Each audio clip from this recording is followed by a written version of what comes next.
నెహమ్యా గ్రంథం 9వ అధ్యాయం 5వ వచనం. అందరూ కూడా చాలా జాగ్రత్తగా ఈ వచనం చదవండి. నేను ఒక చిన్న ప్రశ్న అడుగుతాను, దాంట్లోంచి చాలా సింపుల్ది, ఎందుకని మీరు పెద్ద కళ్ళు పెట్టి చూడొద్దు, సింపుల్గా చూడండి. 9:5. అప్పుడు లేవీయులైన యెషువా, అంటే యెహోషువాని యెషువా అని షార్ట్గా అంటారని ఈ వచనం బట్టి మనం చెప్తాము.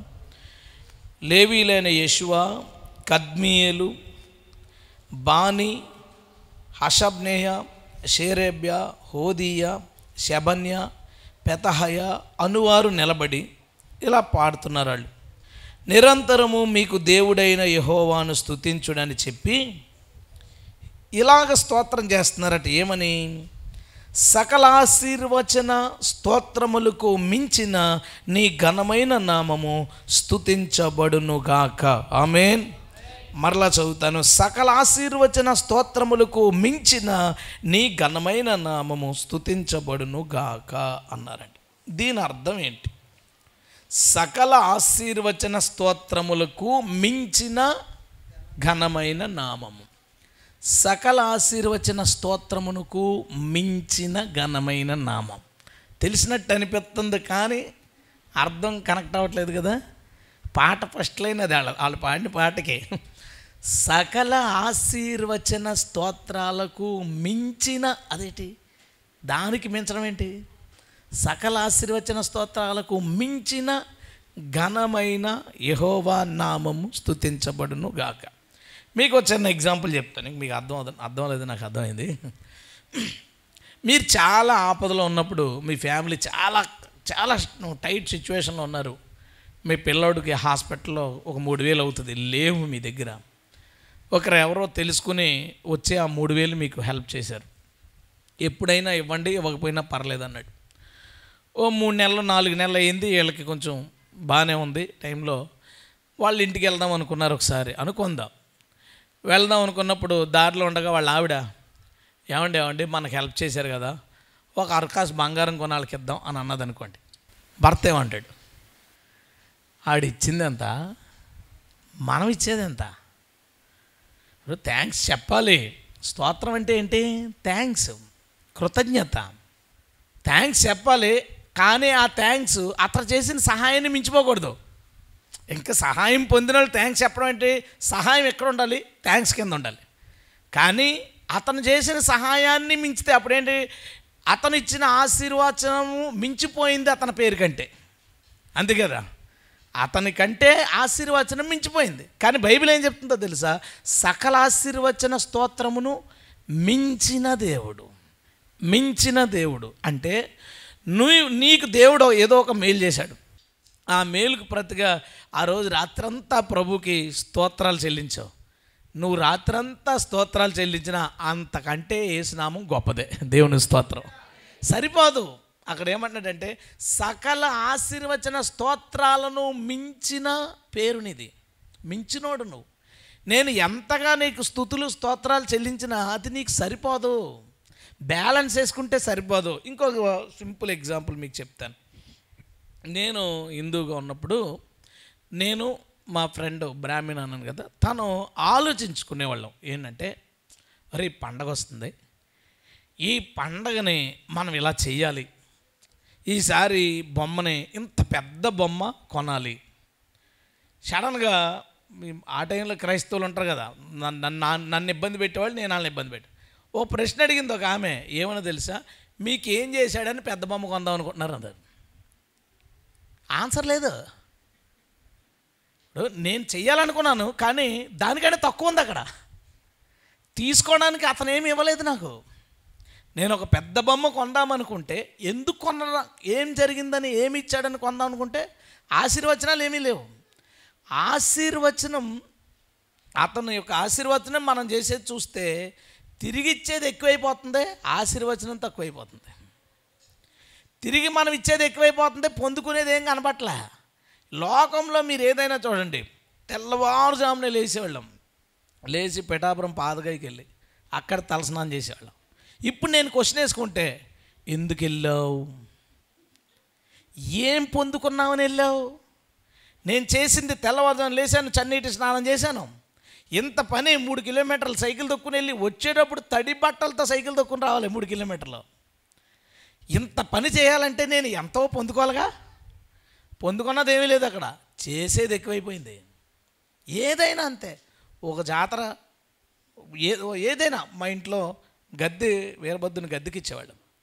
గద్దెకి ఇచ్చినప్పుడు చుట్టాలందరినీ పిలిచి, ఊళ్ళో కొంతమందిని పిలిచి మొత్తం రోడ్డు అంతా ర్యాలీ చేసుకుని వెళ్ళి అక్కడ ఇచ్చి ఇంట్లో ఏదో చేసుకుని, అప్పుడు నేను క్వశ్చన్ చేసుకుంటున్నాను, ఎందుకు అంత చెల్లించాం, ఏం పొందుకున్నామని చెల్లించాం.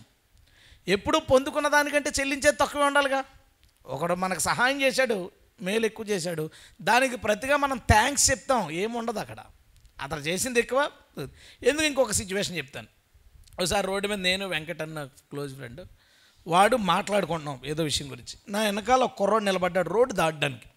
వాళ్ళ అమ్మగారు కొట్టు దగ్గర ఏదో కొనుక్కుంటుంటే వీడు వెహికల్ వస్తుంటే దాటేయగలను అనుకుని పరిగెత్తుకుని వెళ్ళిపోతున్నాడు. ఆయన గుద్దేస్తాను నాకు తెలిసి, నేను ఇలా పట్టుకుంటే ఆడు షట్ట దొరికింది నాకు వెనకాలది. దొరకగానే పట్టుకుని వెనకలాగేశాను. వెనకలాగానే వెహికల్ వెళ్ళిపోయింది. వాళ్ళ అమ్మగారు వచ్చి దేవుళ్ళకి వచ్చి కాపాడు బాబు చెప్తుంది. నా మనసులో మనం చేసిందేముంది, నేను చూడలేదనుకో ఆడు చచ్చిపోతాడు. నేను చూశాను కాబట్టి పట్టుకున్నాను. నేను చేయి చాపినప్పుడు ఆడు షట్ట దొరికింది కాబట్టి పట్టుకున్నాను. షట్ట దొరకకపోతే నేను వెళ్ళిపోయి అడ్డాడిపోతాను.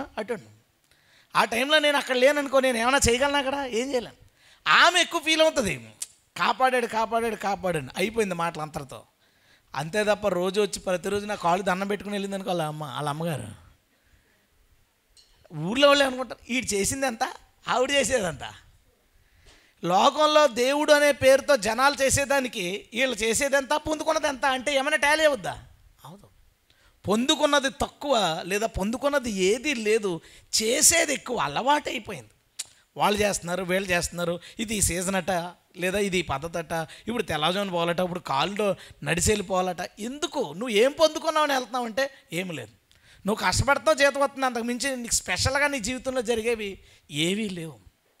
ఏమీ లేకపోయినా జనాలు చేస్తున్నారు. అయితే మన దేవుడి విషయంలో ఏమని రాయబడిందంటే, నువ్వు ఎంత స్తోత్రం చెల్లించినా సరే దానికంటే మించిన వాడే అయినా. ఎందుకంటే మించిన అద్భుతాలు మన జీవితంలో చేశాడు ఆయన. హల్లెలూయా. మించిన అద్భుతాలు చేశాడు. ఇప్పుడు నేను ప్రభు గురించి ఇప్పుడు నేను ఏం చేసినా తక్కువే. ఎందుకంటే చచ్చిపోయిన నన్ను బ్రతికించాడు దేవుడు. ఒకసారి చచ్చిపోవలసిన బతికించాడు, ఇంకోసారి చచ్చిపోయిన బతికించాడు.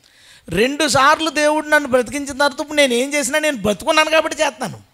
సో ఆ బ్రతుకు అయింది, ఆ జీవం అయింది కాబట్టి నేను ఏం చేసినా అది తక్కువే. మనందరము దేవుడి కోసం ఏమైనా చేసి ఎప్పుడైనా సరిపెట్టేసాం రా అమ్మయ్యా సమానం అయిపోయిందిరా అని అనగలమా? అనలే. ఒక మంచి ఆరాధన చేసి పాటలు పాడేసి ఈ వారం అంతా ప్రభువు చేసిన మేలులకి మన ఆరాధన సమానం అయిపోయింది చాలు అని అనగలమా మనం? సింపుల్గా అనలేకేమంటామంటే, నీవు చేసిన ఉపకారములకు నేనేమి చెల్లింతును అంటాం. అంటే నువ్వు చేసిన కార్యాలతో నేను చెల్లించేది ఎప్పుడు కూడా తక్కువే. నీవు దానికి మించిన వాడవు. ఈ లోకంలో ఏ మతస్థులైనా మాట చెప్పగలరా? ఏ మతస్థులు చెప్పలేరు. ఎందుకంటే పొందుకున్నది లేదు, లేదా పొందుకున్నది ఏదైనా కొంచెం ఉందేమో వాళ్ళ దృష్టిలో. కానీ ఇచ్చేది ఎక్కువైపోతుంది, చేసేది ఎక్కువైపోతుంది. అవన్నీ ఈ మొక్కులు ఇవన్నీ ఎక్కువైపోతున్నాయి, పొందుకునేది ఏం కనబట్ల. కానీ క్రైస్తవ్యంలో పొందుకునేది ఎక్కువ ఉంటుంది. నువ్వు ఏం చెయ్యి అది ఎప్పటికీ తక్కువే. ఎందుకంటే మన దేవుడు మించిన కార్యములు చేసినవాడు. హల్లెలూయా. మించిన కార్యములు చేసినవాడు. ఇప్పుడు ఆ మాట మళ్ళీ చదువుతాం, అర్థమవుతుంది. వారు నిలవబడి నిరంతరము మీకు దేవుడై ఉన్న యెహోవాను స్తుతించుడని చెప్పి ఇలాగు స్తోత్రము చేసిరి. సకల ఆశీర్వచన స్తోత్రములకు మించిన నీ ఘనమైన నామము స్తుతించబడునుగాక. హల్లెలూయా. సకల ఆశీర్వచన స్తోత్రాలకు మించిన మన ప్రభువుకి మనం ఇవ్వగలిగింది ఏంటంటే స్తుతి. ఎందుకంటే నీ థ్యాంక్స్లు సరిపోవు, ఇక ఏం చేస్తాం, ఏం చేయలేని పరిస్థితిలో ఉన్నామని ఇంకొకటి అవకాశం ఇచ్చాడు, ఏంటంటే స్తుతించుట. దేవా నీకు స్తుతులు, నువ్వు గొప్పవాడు, నువ్వు అద్భుతాలు చేయవాడు అని ప్రభుని పొగుడుట, ప్రభుని ప్రైజ్ చేయడం తప్ప ఇక మనం ఏమీ చేయలేం. అయితే ఈరోజు మెసేజ్ ఇది కాదు, అది విషయం. దేవుడు నాకు ఒక మాట మాట్లాడాడు, మించిన అనే మాట. మించిన అనే మాట మాట్లాడడం నాకు ఈ వచనం గుర్తొచ్చింది, నేను చదువుకున్నాను. ఓకే, మన దేవుడు నీవు ఏం చేసినా సరే, ఏమిచ్చినా సరే దానికి మించినవాడు. ఎందుకంటే అలాంటి కార్యాలు మనందరి జీవితాల్లో ఆయన చేశాడు. హల్లెలూయా. ప్రమాదాల నుంచి కాపాడాడు, పోషించాడు, ధైర్యాన్ని ఇచ్చాడు, సంతోషాన్ని ఇచ్చాడు, సమాధానాన్ని ఇచ్చాడు, చెదిరిపోయిన వాళ్ళని కట్టాడు. ఒకటా రెండా మన దేవుడు చేసిన కార్యాలు వర్ణించలేం, వివరించలేం. అసలు మనుషులకు అసాధ్యం అనుకున్న దాన్ని సాధ్యం చేసి పాడేశాడు ఎన్నోసార్లు మన ప్రభు. అందుకని ఇక మనం ఏం చెల్లించినా సరే దానికి ఆయన మించిన వాడే. ఇప్పుడు మన దేవుడికి బిరుదు ఇవ్వచ్చు, ఆయన మించిన దేవుడు. హల్లెలూయా. దేనికి మించాడు? దేనికైనా మించిన దేవుడే ఆయన. నువ్వు ఏది పోల్చినా సరే దానికంటే ఆయన మించిన వాడు. హల్లెలూయా. ఆ మించిన దేవుడు కొన్నిటిని మించినవని చెప్పాడు బైబిల్లో. అది దాని గురించి నేను చెప్పాలనుకుంటున్నాను. ఆ మించిన దేవుడు, అందరికంటే మించిన దేవుడు, అన్నిటికంటే మించిన దేవుడు. నువ్వు ఎంత కృతజ్ఞతలు చెల్లించినా ఆ కృతజ్ఞతలకు మించిన దేవుడు ఆయన స్వయంగా ఆయన భక్తుల ద్వారానో ఆయన పలికిన కొన్ని మించిన సంగతుల గురించి ఈరోజు దేవుడు మనతో మాట్లాడబోతున్నాడు. దాని ద్వారా ఇక్కడున్న అన్ని క్యాడర్స్తోనూ దేవుడు మాట్లాడబోతున్నాడు. అన్ని రకాలుగా దేవుడు మనతో మాట్లాడబోతున్నాడు. వింటుండగానే మన జీవితాన్ని సరిచేసుకుని స్థిరపరచుకుని ప్రభు చెప్పిన వైపుగా మన జీవితాన్ని మనం నడిపించుకుందుముగాక. ఆమేన్. హల్లెలూయా. ఈసారి మళ్ళీ చెప్తారా, మన దేవుడు దేనికి మించిన దేవుడు? కింద కాపీ కొట్టకుండా చెప్పాలి. అలా అయినా సకల లేపేశారు, చెప్పారా? సకల ఆశీర్వచన స్తోత్రములకు మించిన మన దేవుని నామము స్తుతించబడునుగాక. ఆమేన్. హల్లెలూయా. తల ఉంచుతారు, చిన్న ప్రార్థన చేసుకుని మనం ముందుకు వెళదాం. మన దేవుడు సకల ఆశీర్వచన స్తోత్రాలకి మించినవాడు. హల్లెలూయా. ఎందుకు మించినవాడు అర్థమైందిగా. మనం ఏమి చెల్లించినా ఆయన అందుకు మించిన వాడే, సందేహం లేదు. అసలు టాలీ చేసుకుంటే మనం టాలీయే చేసుకోము. ఇప్పుడు ఎక్కడ సరిపోద్దిరా మనం చేసింది అనిపిస్తుంది. కానీ మనం ఇతర మతాల్లో ఉన్నప్పుడు పోల్చుకుంటే మాత్రం అబ్బాయి అసలు సంబంధం లేదు, ఎందుకు చేస్తున్నావు, ఎక్కువ చేస్తున్నావు అనిపిస్తుంది పోల్చుకుంటే. రైట్. ఆ మించిన దేవుడు, అన్నిటికన్నా మించిన వాడు కొన్నింటిని మించిన అనే మాటతో చెప్పాడు. మించిన అనే మాటను వాడు చెప్పాడు. దానికోసం మనం మాట్లాడుకుందాం. సామెతల గ్రంథం 31వ అధ్యాయం. సామెతల గ్రంథం 31వ అధ్యాయం 28 నుంచి నేను చదువుతాను. ఆమె కుమారులు, ఒక ఆవిడ ఉంది, ఎవరో మామూలు స్త్రీ కోసం చెప్తున్నారు. ఆమె కుమారులు లేచి ఆమెను ధన్యురాలు అందరు. చాలామంది కుమార్తెలు పతివ్రత ధర్మమును అనుసరించి ఉన్నారు, కానీ వారందరినీ నీవు మించిన దానవని ఆమె పెనిమిటి ఆమెను పోగుడును. దేవుడు రాయించిన మాట. అంటే ఇప్పుడు మనకు సింపుల్గా ఏమర్థం అవుతుందంటే, అక్కడ భార్య, భర్త, ఒక కొడుకు ఉన్నాడు, ఒక చిన్న ఫ్యామిలీ, ఇంకా ఉండొచ్చు ఆ ఫ్యామిలీలో. కొడుకు అంటాడంట, అమ్మ నువ్వు ధన్యురాలు అమ్మ. భర్త అంటాడంట ఏమని, చాలామంది పతివ్రత ధర్మం జరిగించుకున్నారు, అంటే చాలామంది భార్యలు ఉన్నారు లోకంలో, కానీ నీవు వారందరికంటే మించిన దానివని పొగుడుతాడట. దేవుని స్తోత్రం. మీకు అర్థమైంది కదా విషయం. ఇప్పుడు ఇలాంటి చదివినప్పుడు ఆడవాళ్ళకి ఎలా ఉంటుందంటే, ఏ రోజైనా నా భర్త, ఏ రోజైనా నువ్వు అందరికంటే మించిన దారివే అని అన్నాడా? అనలేదు. ఎప్పుడైనా మీకు అవకాశం ఉన్నప్పుడు ఈసారి అంటారన్నమాట భర్త, ఎప్పుడైనా నన్ను అలా అన్నారేంటంటే, ఎంకరేజ్ చేశారేంటి మీరు అసలు నన్ను, ఏదంటే వచనం చూపిస్తారు, భార్యతో భర్త అన్న వచనం. కానీ చిన్న మిస్టేక్ ఏంటంటే, ఇది భార్యతో భర్త అన్న వచనం కాదు, ఇది ఎవరితో అన్న వచనం? 10వ వచనం ఒకసారి 31:10. గుణవతి అయిన భార్య దొరుకుట అరుదు, ఆవిడతో అన్నాడు అక్కడ.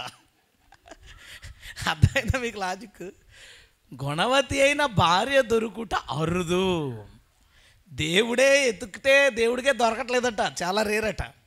అందుకని పెళ్లి చేసుకోబోయే వాళ్ళు ముందు ప్రిపేర్ అయిపోవాలన్నమాట. అంటే మన గుణవతి దొరుకుద్దని వద్దు. ఇంకా గుణవతి అయిన భార్య దొరకడం అరుదు. దేవుడికి గుణవతిని ఇద్దామనుకున్నా దొరకాలి కదా దేవుడికి.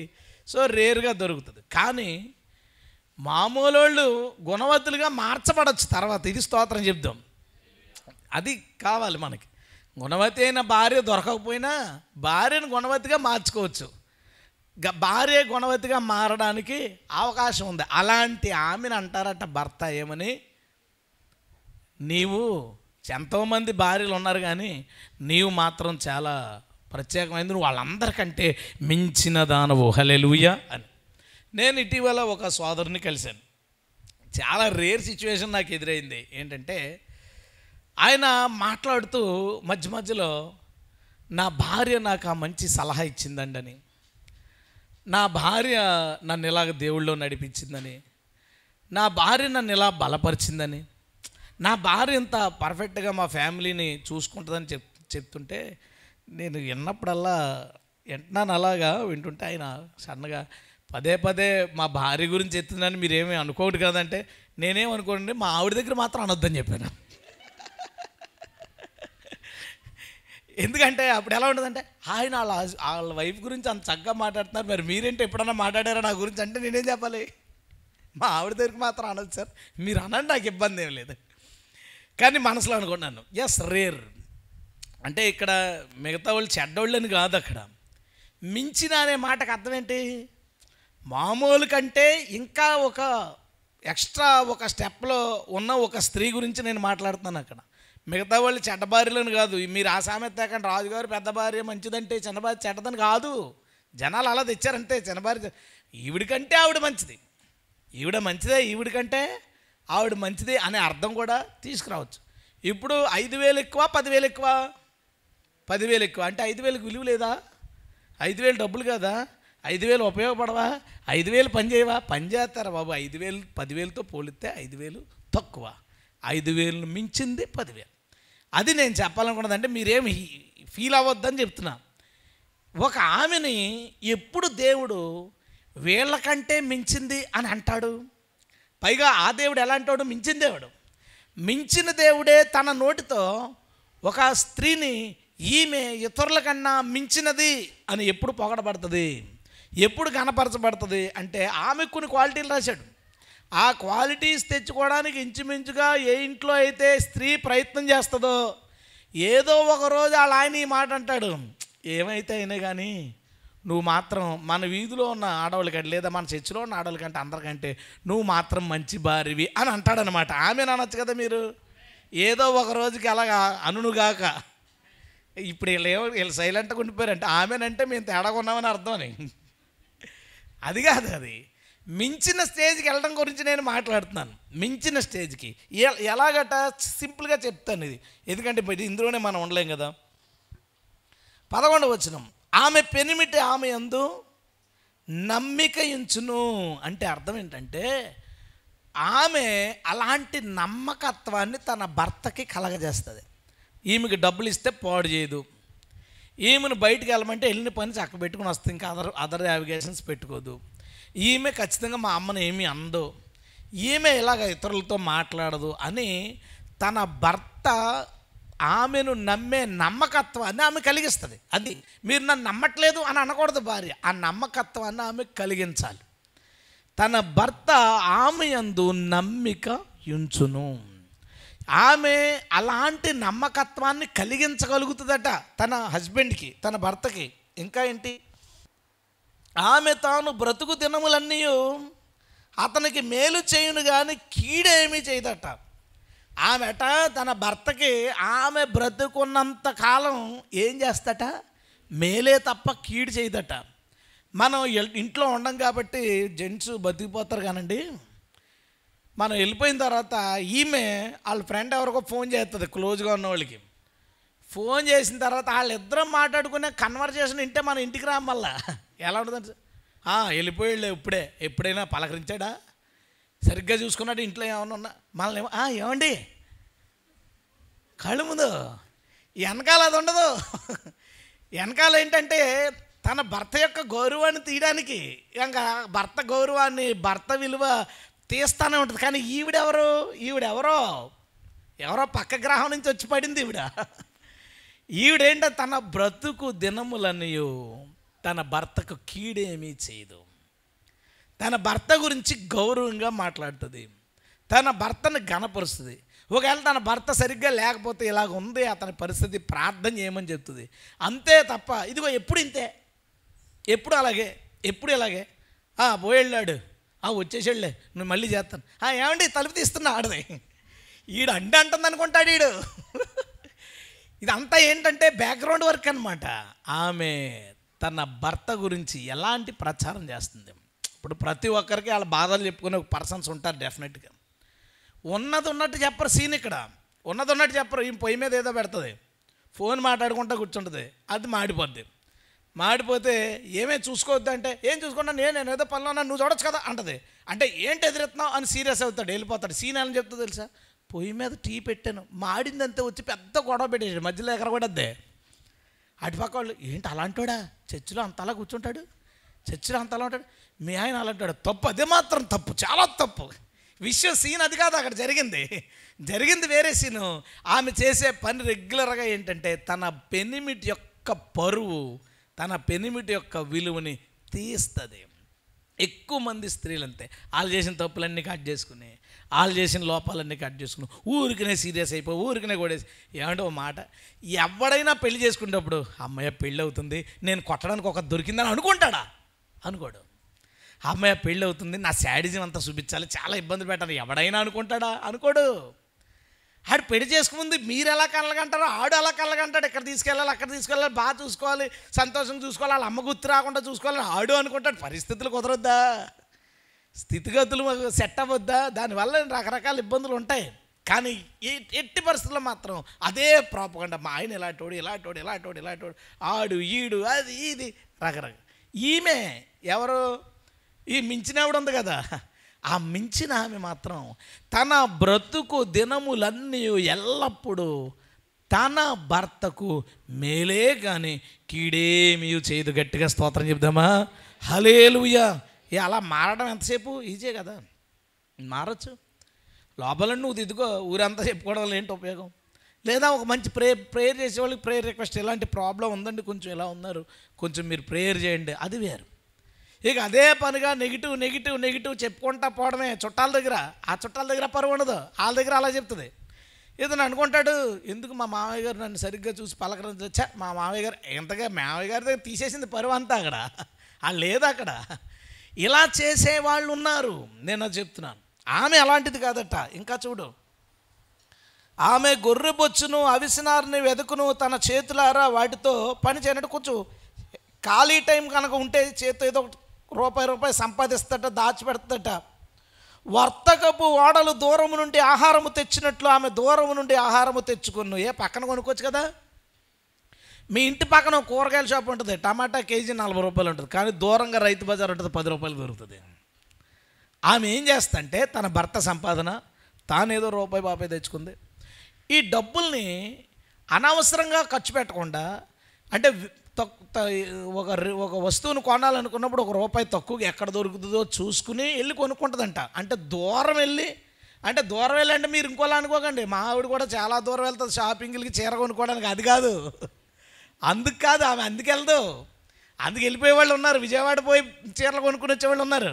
ఎక్కడికో పోయి దూరం వెళ్ళి కొనుక్కుని రావడం అంటే వర్తకపు వాడలు. అక్కడ మ్యాటర్ ఏంటి, వర్తకం అంటే ఏది తక్కువ దొరుకుతుంది, ఏది ఎక్కువ దొరుకుతుంది. ఇది ఆమె ఏమి కొనాల్సిన వచ్చినా సరే పలానా చోటుకు 4 అడుగులు వేస్తే కొంచెం ముందు బయలుదేరి వెళ్తే అక్కడ కొంచెం తక్కువకు దొరుకుతాయి, అక్కడ మనం కొనుక్కోగలిగితే ₹10 సేవ్ చేయగలుగుతామని ఆలోచిస్తుందట.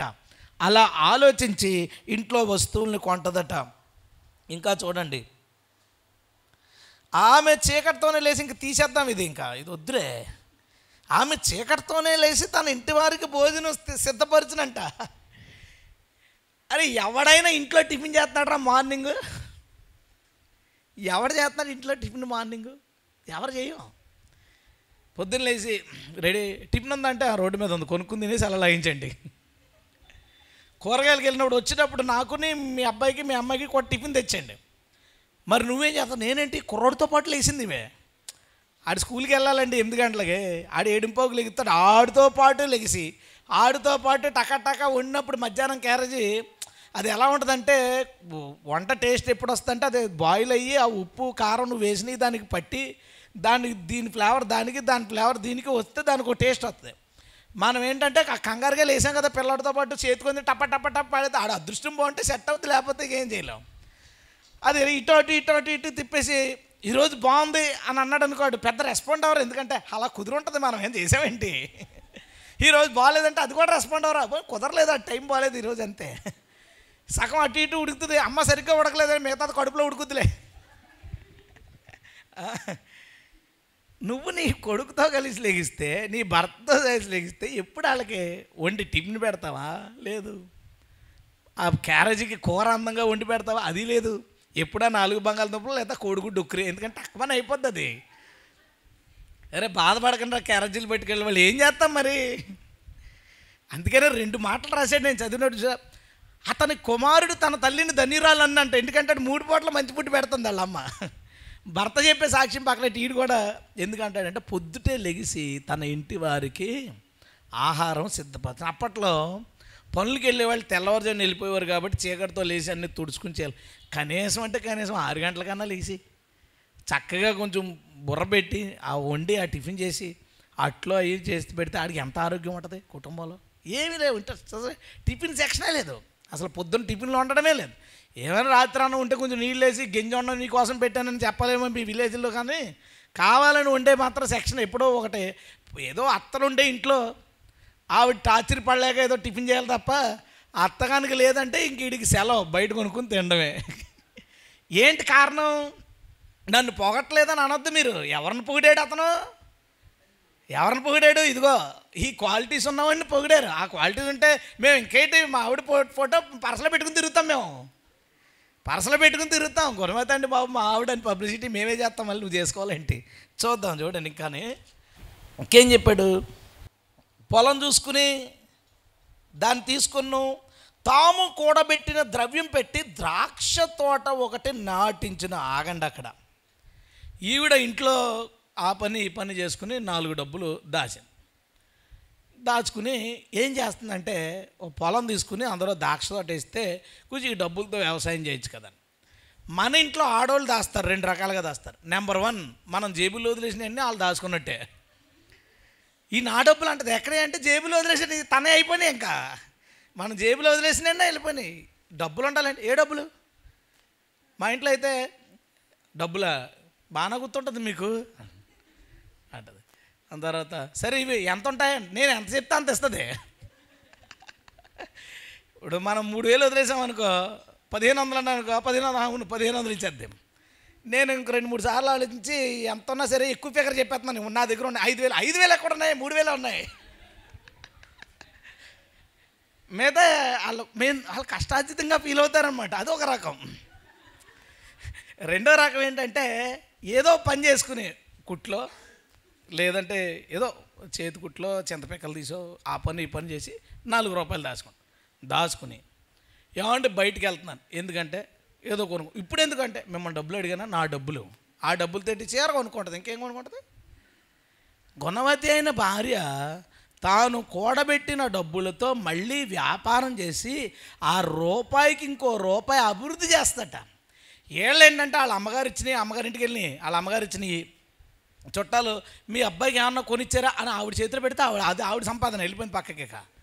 మనం జేబులో వదిలేసాం, అదే ఆవిడ సంపాదన. ఆవిడ ఏదో కష్టపడి చేసింది, అదే ఆవిడ సంపాదన. అది అంతా కలిపి ఏం చేసుకుంటుందంటే ఆవిడ కోసం ఏం కావాలో అంటే ఓ చెవిలీలో లేదంటే ఆ షంపినీస్లో లేకపోతే చీరలో 2-3 చీరలో అయ్యి ఇంతేనా? భర్త సంపాదనని ఎలాగ అభివృద్ధి చేయాలనుకుంటుందో ఆమె సంపాదన కూడా ఆమె అలా అభివృద్ధి చెయ్యాలనుకుంటుందట. ఆవిడ్ని దేవుడు గుణవతి అంటున్నాడు. ఆవిడని ఏమని పొగుడతారట? ఎంతోమంది స్త్రీలు ఉన్నారు కానీ నీవు మించిన దానవి.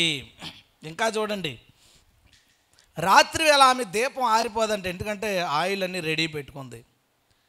20వ వచనం, దీనులకు తన చేయి చాపున ఉన్న దాంట్లో బీదవాళ్ళకి సహాయం చేయగలుగుతాట, దరిద్రులకు సహాయం చేయగలుగుతాట. 21వ వచనం ఎంత బాగుంది చూడండి. తన ఇంటి వారికి చలి తగులునని భయపడదు. అంటే తగిలితే తగులుద్దులే అది కాదు అక్కడ. తన ఇంటి వారికి చలి తగులునని భయపడదు అంటే అర్థం ఏంటంటే ముందు సంవత్సరం దాచిపెట్టింది స్వెటర్లు మప్లేర్లు అవన్నీ దాచిపెట్టింది. చలికాలం రాగానే ఆ గుమ్మం దగ్గర అన్నిటినీ పెట్టింది. భర్త వెళ్ళేటప్పుడు ఏమండి ఆ మప్లేరు కట్టుకోండి, ఆ స్వెటర్ వేసుకోండి అని చెప్తుంది. బయటికి వెళ్ళినప్పుడు తన భర్తకు చలి తగులుతుందనే భయం ఆమెకు ఉండదు. ఇప్పుడు సిచ్యువేషన్ ఏంటో తెలుసా? ఏ కాలం అయినా సరే ఈడు వెళ్ళిపోతాడు బయటికి, మబ్బంతా వెళ్ళిపోయాడు బయటికి, వర్షం పడిపోతుంది. ఏం వర్షం పడిపోతుంది అంటే గొడుగు పట్టుకెళ్ళచ్చు కదా, ఎక్కడుందో ఈవిడికి తెలీదు. ఈవిడికి ఎక్కడ తెలుసు? అది ఎక్కడో ఏ మంచం కింద ఎక్కడ పడి ఉంటుంది, అది పట్టుకెళ్ళచ్చు కదా అంటది. మరి ఎలాగ లేదు అంటే పోలేండి, అక్కడ రోడ్డు మీద ఉంటుంది కొనేయండి, ఇంకంతే.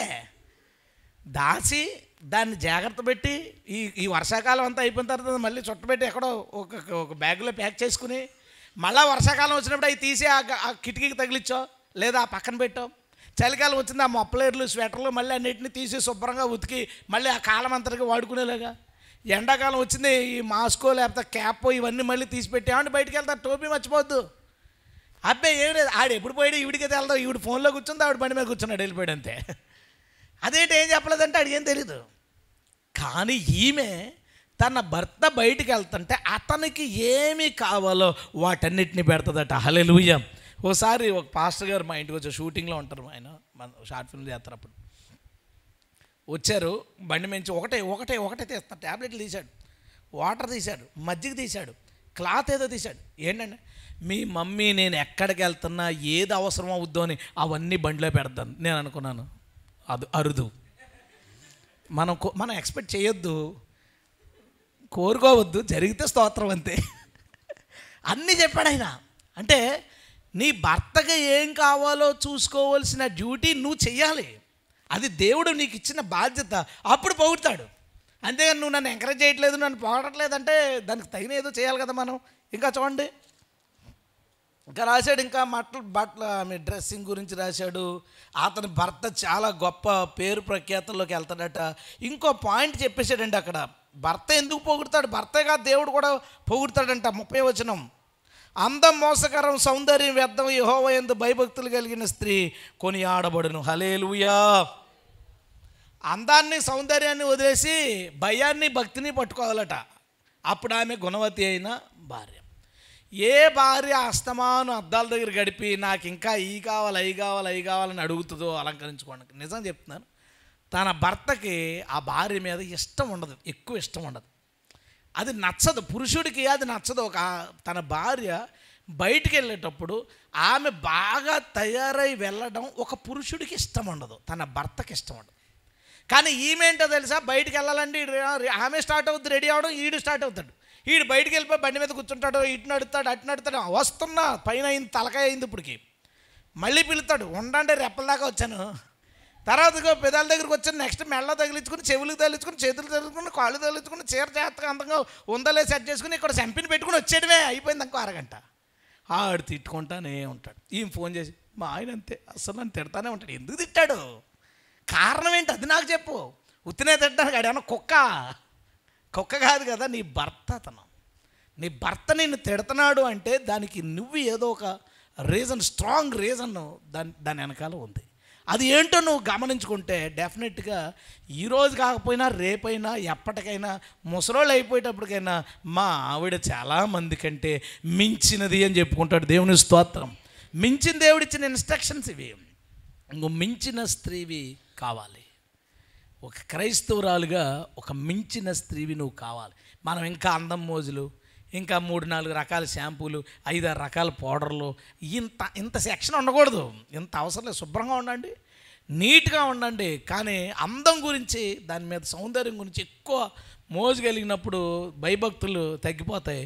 తన భర్త ఏమంటాడంట, ఇది చదివేసి పాయింట్ క్లోజ్ చేసుకుందాం. ఆమె కుమారులు లేచి ఆమెను ధన్యురాలు అందరూ. 28వ వచనం, చాలామంది కుమార్తెలు పతివ్రత ధర్మమును అనుసరించి ఉన్నారు, కానీ వారందరినీ నీవు మించిన దానువు అని ఆమె పెనిమిటి ఆమెను పోగొడును. హల్లెలూయా. అలాంటి మించిన స్వభావం తెచ్చుకోవడానికి ప్రయత్నిస్తే కనీసం అవకాశం ఉన్నంత మంచి స్వభావం రావడానికి ఛాన్స్ ఉంటుంది. ఫస్ట్ది. సెకండ్ థింగ్కి వెళ్ళిపోదాం మనం.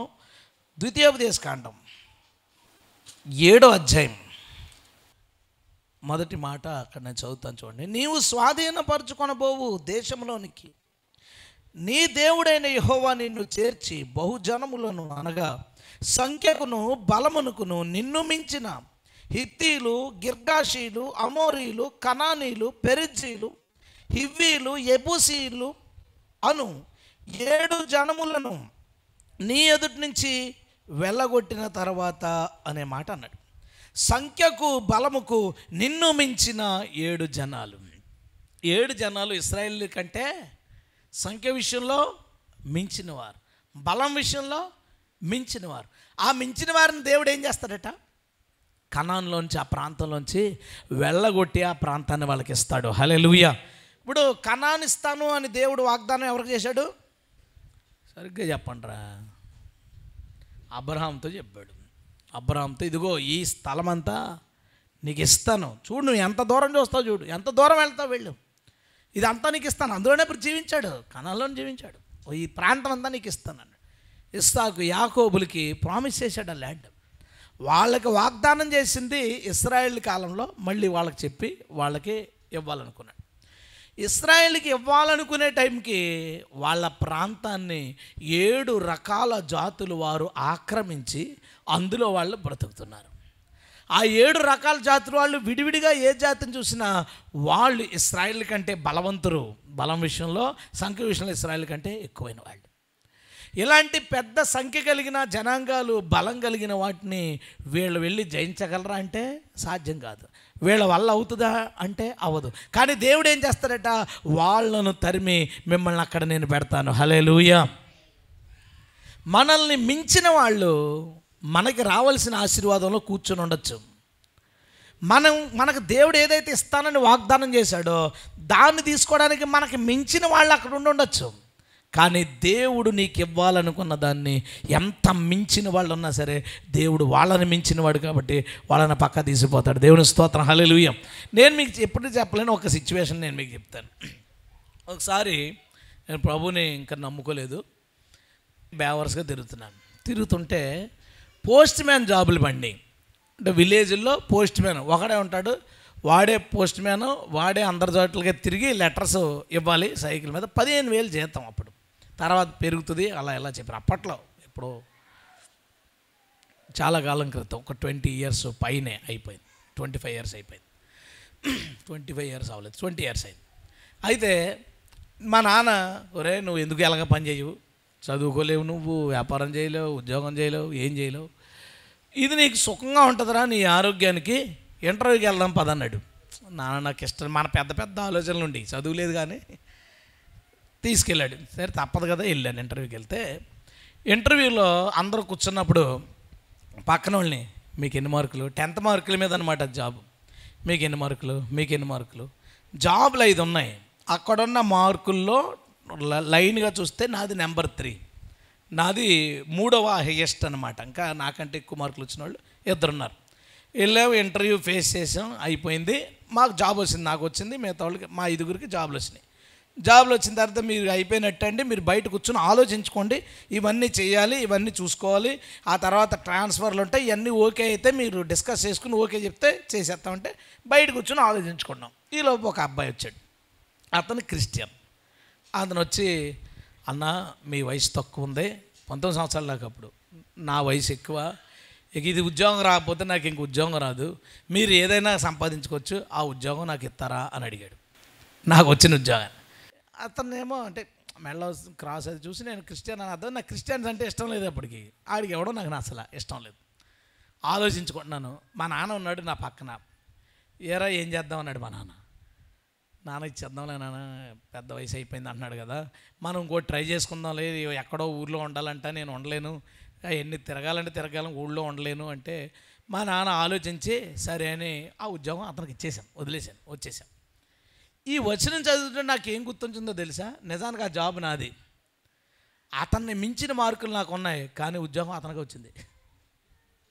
మించిన మార్కులు నాకు ఉన్నాయి కానీ ఉద్యోగం అతనికి వచ్చింది. దేవుడు నీకు ఒకటి ఇవ్వాలనుకుంటే, నీకంటే అర్హత కలిగినోడు ఉన్నా సరే నీకు దేవుడు ఇవ్వాలనుకున్నది నీకే వస్తుంది. హల్లెలూయా. దేవుడు చేసుకుంటాడు దాన్ని.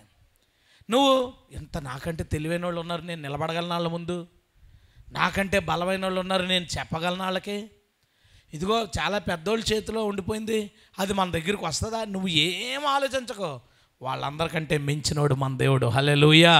మించినోడు. ఓ సంబంధం దేవుడు ఇస్తానన్నాడు, ఆ సంబంధం చేస్తానన్నాడు. డబ్బు విషయంలో ఎక్కువ కావచ్చు, కులం విషయంలో ఎక్కువ కావచ్చు, పేరు విషయంలో ఎక్కువ కావచ్చు. దేవుడు మాట్లాడా అది నీ దగ్గరికి వస్తుంది. హల్లెలూయా. ఎందుకు ఇక్కడ ఏముంది? సంఖ్యలో బలములో నిన్ను మించిన 7 జాతులు అక్కడ ఉన్నాయి. కానీ ఆ 7 జాతుల్ని తరిమేసి నీకు నేను ఇస్తానన్నది ఇస్తానంతే. హల్లెలూయా. నువ్వు నమ్ము. దేవుడు నీకు ఇస్తానని చెప్పిన తర్వాత నువ్వు వాళ్ళ సీనియర్లు, వాళ్ళ పెద్దోళ్ళు, వీళ్ళు టాలెంటెడ్, వీళ్ళు ఇన్ఫ్లుయెన్స్ చేయగలరు, వీళ్ళు డబ్బు ఖర్చు పెట్టగలరు, ఇన్ని చెప్పొద్దు. నిన్నే ఒక డాక్టర్ గారిని కలిసినప్పుడు ఆమె సాక్ష్యం చెప్తున్నారు. వాళ్ళ అబ్బాయి యానంలో డాక్టర్కి అప్లై చేశాడంట.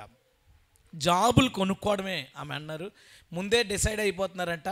లిస్ట్ ఇచ్చేశారు ఎవరికి ఇవ్వాలో జాబులు. అయినా ఎందుకమ్మా పంపిస్తున్నారు అని అడిగారంట ఆమెని. ఆమె అన్నారంట, పోలే ఫేస్ చేసినట్టు ఉంటుంది కదా. నేను ప్రేయర్ చేశారు. ఈమె, ప్రభా నువ్వు ఇవ్వు, తనకు చాలా అవసరం. వెళ్ళాడు, ఇంటర్వ్యూ చాలా బాగా అటెంప్ట్ చేశాడు. ఏం చేసినా విషయం ఏంటి, ఆల్రెడీ జాబులన్నీ ఫిక్స్ అయిపోయింది. సరే చెప్తామని పంపించేశారు. ఎవరెవరికి జాబులో వాళ్ళకి ఇచ్చేసిన తర్వాత జాబ్లో జాయిన్ అయ్యే టైంకి అందులో ఒక ఇద్దరికి అంతకంటే పెద్ద ఆఫర్లు ఎక్కడో వచ్చి వాళ్ళిద్దరు సడన్గా మానేశారు. ఈ లిస్ట్లో నెక్స్ట్ బాగా చేసాడు, మెరిట్ ఉన్నాడు కాబట్టి నెక్స్ట్ ఇతనే. కాబట్టి ఆ ఇద్దరు వెళ్ళిపోయిన వెంటనే ఇతను తీసుకెళ్ళి అందులో వేశారు. హల్లెలూయా. ఎక్స్పెక్ట్ చేస్తాం ఎవరైనా? అంటే దేవుడు నీకు ఇవ్వాల్సింది నీకు ఇవ్వడానికి అయితే ఒకరిని పైకన్నా లేపుతాడు, లేదా కిందకన్నా పంపించేస్తాడు. ఏదోటి చేసి నిన్ను మాత్రం ఆ ప్లేస్లో పెడతాడు. గట్టి స్తోత్రం చెప్దామా? హల్లెలూయా. ఎందుకంటే అన్నిటికన్నా మించిన దేవుడు. నీ బలాన్ని, నీ జ్ఞానాన్ని, నీ తెలివిని మించిన వాళ్ళు ఉన్నా వారందరినీ పక్కకు తప్పించి దేవుడు నీకు సహాయం చేయడానికి ఆయన సమర్థుడు. మరి టాలెంట్ ఉన్న వాళ్ళని పక్కకు వాళ్ళకి ఇంకోటి ఇస్తాడు, మంచిది ఇస్తాడు. ఇప్పుడు నీకు అది ఇవ్వాలనుకున్నప్పుడు వాళ్ళని ఇంకా మంచి స్థితికి తీసుకుపోతాడు. ఇంకా మంచిదే కదా వాళ్ళ అడ్వాన్స్. వాళ్ళు ఇంకా మంచి పొజిషన్కి వెళ్ళిపోతారు. నిన్ను ఎక్కడ ఉంచాలని దేవుడు అనుకున్నాడో, ఏమి ఇస్తానని దేవుడు చెప్పాడో వాటిని ఇచ్చుటకు ఆయన ఈ లోకములో అందరికంటే మించిన దేవుడు. గట్టిగా స్తోత్రం చెప్దాం. హల్లెలూయా. తర్వాత విషయానికి వెళ్ళిపోదామండి. మొదటిది, మించిన భార్య అని దేవుడే ఒక వ్యక్తిని పొగడాలంటే ఎలా ఉండాలో చూసాం.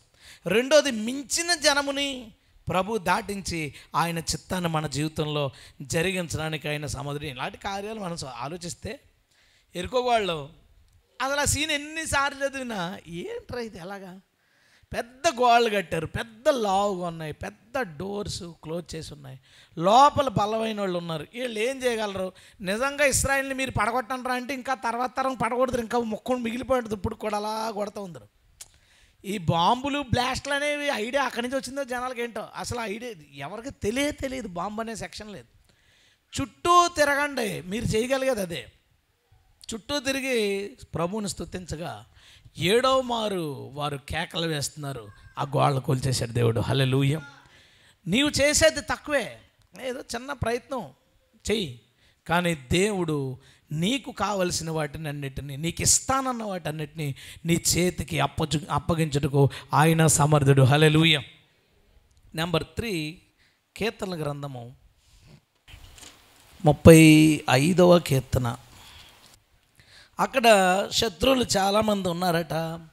ప్రాణం తీయాలనుకుని ప్రయత్నించే వాళ్ళు కొంతమంది ఉన్నారట. 7వ వచనం చూసారా? నన్ను పట్టుకున్న వాళ్ళని వారు నిర్నిమిత్తముగా గుంటలో తమ వలనొడ్డిరి, నా ప్రాణము తీయవలనని నిర్నిమిత్తముగా గుంట తవ్విరి. వానికి తెలియకుండా చేటు వాని మీదకు వచ్చునుగా. ఇలా రకరకాల సమస్యలు గురి చేయడానికి ప్రయత్నిస్తే దేవుడు వాళ్ళని తప్పిస్తాడట, ఆ శత్రువుల నుంచి విడుదల చేస్తాడట. 10వ వచనం అన్నాడు, అప్పుడు యెహోవా నీ వంటి వాడెవడు? మించిన బలము గల వారి చేతిలో నుండి దీనులను దోచుకొని వారి చేతిలో నుండి దరిద్రులను విడిపించి వాడవు నీవే అని నా ఎముకలన్నీ చెప్పుకొనును. ఎముకలు చెప్పుకుంటాయా? ఏమని రాస్తున్నాడంటే, ఇప్పుడు ఒక వ్యక్తికి బలం ఎందులో ఉంటుంది తెలుసు కదా మీకు? బోన్సే మన బలం. ఒక బరువుని ఎత్తాలన్నా, ఒక చోట మనకు స్ట్రాంగ్గా నిలబడాలన్నా కండలేం కాదు, బోన్స్ దాని స్ట్రెంత్ని బట్టి మనకి ఉంటుంది. అయితే ఆ బోన్స్ అంటాయంట ఏంటంటే మేము చేయలేకపోదాం ఆ శత్రువుని గెలవడం. అది నువ్వే చేసావని ఆ ఎముకలు ఒప్పుకుంటాయండి. అంటే చెయ్యగలిగేవే, అది మేము చేయలేము, మా వల్ల కాదు, అది నీవే చేసావని నా ఎముకలు నీవు ఒప్పుకొనును. హల్లెలూయా. ఏమని అంటాడట ఆ దినము? యెహోవా, మించిన శత్రువు చేతిలో నుంచి నీవు నన్ను విడిపించదు. ఇందాక దేవుడు నీకు ఇస్తాన్న ఆశీర్వాదం ఎవరు అనుభవిస్తున్నారు, అది ఓకే. ఇప్పుడుదేంటో తెలుసా? ఆల్రెడీ నీ దగ్గర ఉంది, నీ చేతిలో ఉంది ఆ వస్తువు. నీ ఉద్యోగం ఎవరో లాక్కుందామని చూస్తున్నారు, లేదా నీ స్థలం ఎవరో లాక్కుందామని చూస్తున్నారు, లేదా నీ ఆస్తిని ఎవరో లాక్కుందామని చేస్తున్నారు. నిన్ను ఏదో పాడు చేయాలని శత్రువులు ప్లాన్ చేస్తున్నారు. ఇప్పుడు ఏం చేయాలా? బైబిల్ ఎలా చెప్తుంది? యెహోవా నిన్ను మించిన శత్రువుల నుంచి నిన్ను ఆయన విడుదల చేయను. హల్లెలూయా. నిన్ను మించిన శత్రువుల నుంచి నిన్ను ఎంతమంది పాడు చేయాలని ప్రయత్నించిన జనాలకి కొన్ని ఆలోచనలు ఉంటాయి. లారీల మీద వెనకాల నన్ను చూసి ఆడకో ఆడేమనుకుంటాడంటే ఏడితే పాడైపోతాను అనుకుంటాడు. దిష్టిగా బొమ్మ పెడతాడు, పెద్ద కన్ను పెడతాడు, చూడగానే కన్ను కనబడేది, లేదా కోతు కన్ను కొడుతుంటుంది, అది పెడతాడు. ఆడి ఫోటో ఎక్కడ దొరికిందో వాడికి. ఏమనుకుంటారంటే జనాలు కళ్ళు మంచి కాదు, వాళ్ళ కళ్ళు చెడ్డ కళ్ళు మన మీద పడితే మనకి నష్టం జరుగుద్ది, అన్ని రకాలు ఆలోచిస్తాం. అసలు అంతకంటే శత్రువులు చాలా ఉన్నాయి మన చుట్టూ. బైబిల్ ఎలా అంటుంది? అరే చిన్న పెద్ద జనాలు శత్రువులు అనుకుంటారు. బైబిల్ ఎలా చెప్తుంది? నిన్ను మించిన ఏ శత్రువు అయినా సరే నీ ఆశీర్వాదాన్ని లాక్కోలేవు. నిన్ను ఏ విధమైన ఇబ్బందికి గురి చేయలేరు, నిన్ను వాళ్ళు పాడు చేయలేరు. గుంట తవ్వగలరు, కానీ అందులో నిన్ను పడకుండా ఆయన కాపాడుతాడు. హల్లెలూయా. నిన్ను ఫాలో అవుతారు, నువ్వు దొరకకుండా ప్రభు కాపాడుతాడు, ప్రభు నీకు సాయం చేస్తాడు. అదే మన ధైర్యం. ప్రభు ధైర్యం మనకు అలా ఉండాలి డెఫినెట్గా. అలా లేకపోతే ఇంక మనం ముందుకు వెళ్తామండి. ఆయన దూతలు మనకి కావలి ఉంచుతానని ప్రభు చెప్పాడు. దాన్ని నమ్మకపోతే ఎలాగా? ఒకరు మీటింగ్ అయిపోయిన తర్వాత, బ్రదర్ మీరు ఒకరు ఎక్కడికి వెళ్ళకండి, ఒకరిని వెళ్ళలేదండి, ఓకే మన విజయ్ని తీసుకెళ్ళాం, కొంచెం గట్టి మనిషి అని తీసుకెళ్ళాం అనుకుందాం. సడన్గా 10 మంది అటాక్ చేశారు, కొట్టేస్తాడు అయినా? ఏ విజయ్ 10 మందిని కొడతావా? అబ్బే లేదు. పోనీ ఇంకొకటి ఎవరైనా తీసుకెళ్ళాం, వాళ్ళు కూడా ఎత్తారా 10 మందిని? కొట్టలేరు. ఎవరు కాపాడతారు మనల్ని? దేవుడే. గట్టిగా అయితే ఏం చేస్తారంటే పారిపోయి, అన్నయ్య నువ్వు ముందెళ్ళి మేము వెనకాల వస్తాంలే, నువ్వు ముందెళ్ళని మేము వెనకాల వస్తాంలే, అందరూ ఒకసారి ఎందుకు అని పారిపోతాం. అది దేవుడే మనల్ని కాపాడేది. మించిన శత్రువుల్లోంచి మనల్ని కాపాడగలిగేది మన దేవుడు మాత్రమే. హల్లెలూయా. మీకు ఎవరికైనా శత్రువులు ఉంటే చేతబడి చేసేవాళ్ళు, లేదా ఉద్యోగంలో నిన్ను కిందకు వెళ్ళిపోవాలని ట్రై చేసేవాళ్ళు, వ్యాపారంలో నిన్ను కనబడకుండా చేసేయాలనుకున్న కొంతమంది ఉంటారు. ఆ శత్రువులతో నువ్వు గొడవ పెట్టుకోవడం కాదు, నువ్వు ప్రార్థన చేయి, విశ్వాసం ఉంచు, దేవుడికి ఆ పరిస్థితిని అప్పగించు.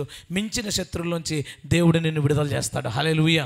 నేను మించిన శత్రువులకు దొరికిన సందర్భాలు ఉన్నాయి, మీరు మించిన శత్రువులకు దొరికిన సందర్భాలు ఉంటాయి. కానీ ఈరోజు మనం ఏం పోగొట్టుకోకుండా ఇలా క్షేమంగా ఉండడానికి కారణం ఏంటి? ఈ మాట మనం చెప్పాలి. ప్రభువా నా ఎముకలన్నీ ఒప్పుకొనిచున్నవి, మించిన శత్రువులోంచి దోపిడీదారులోంచి నన్ను విడిపించిన వాడు నీవే. హల్లెలూయా.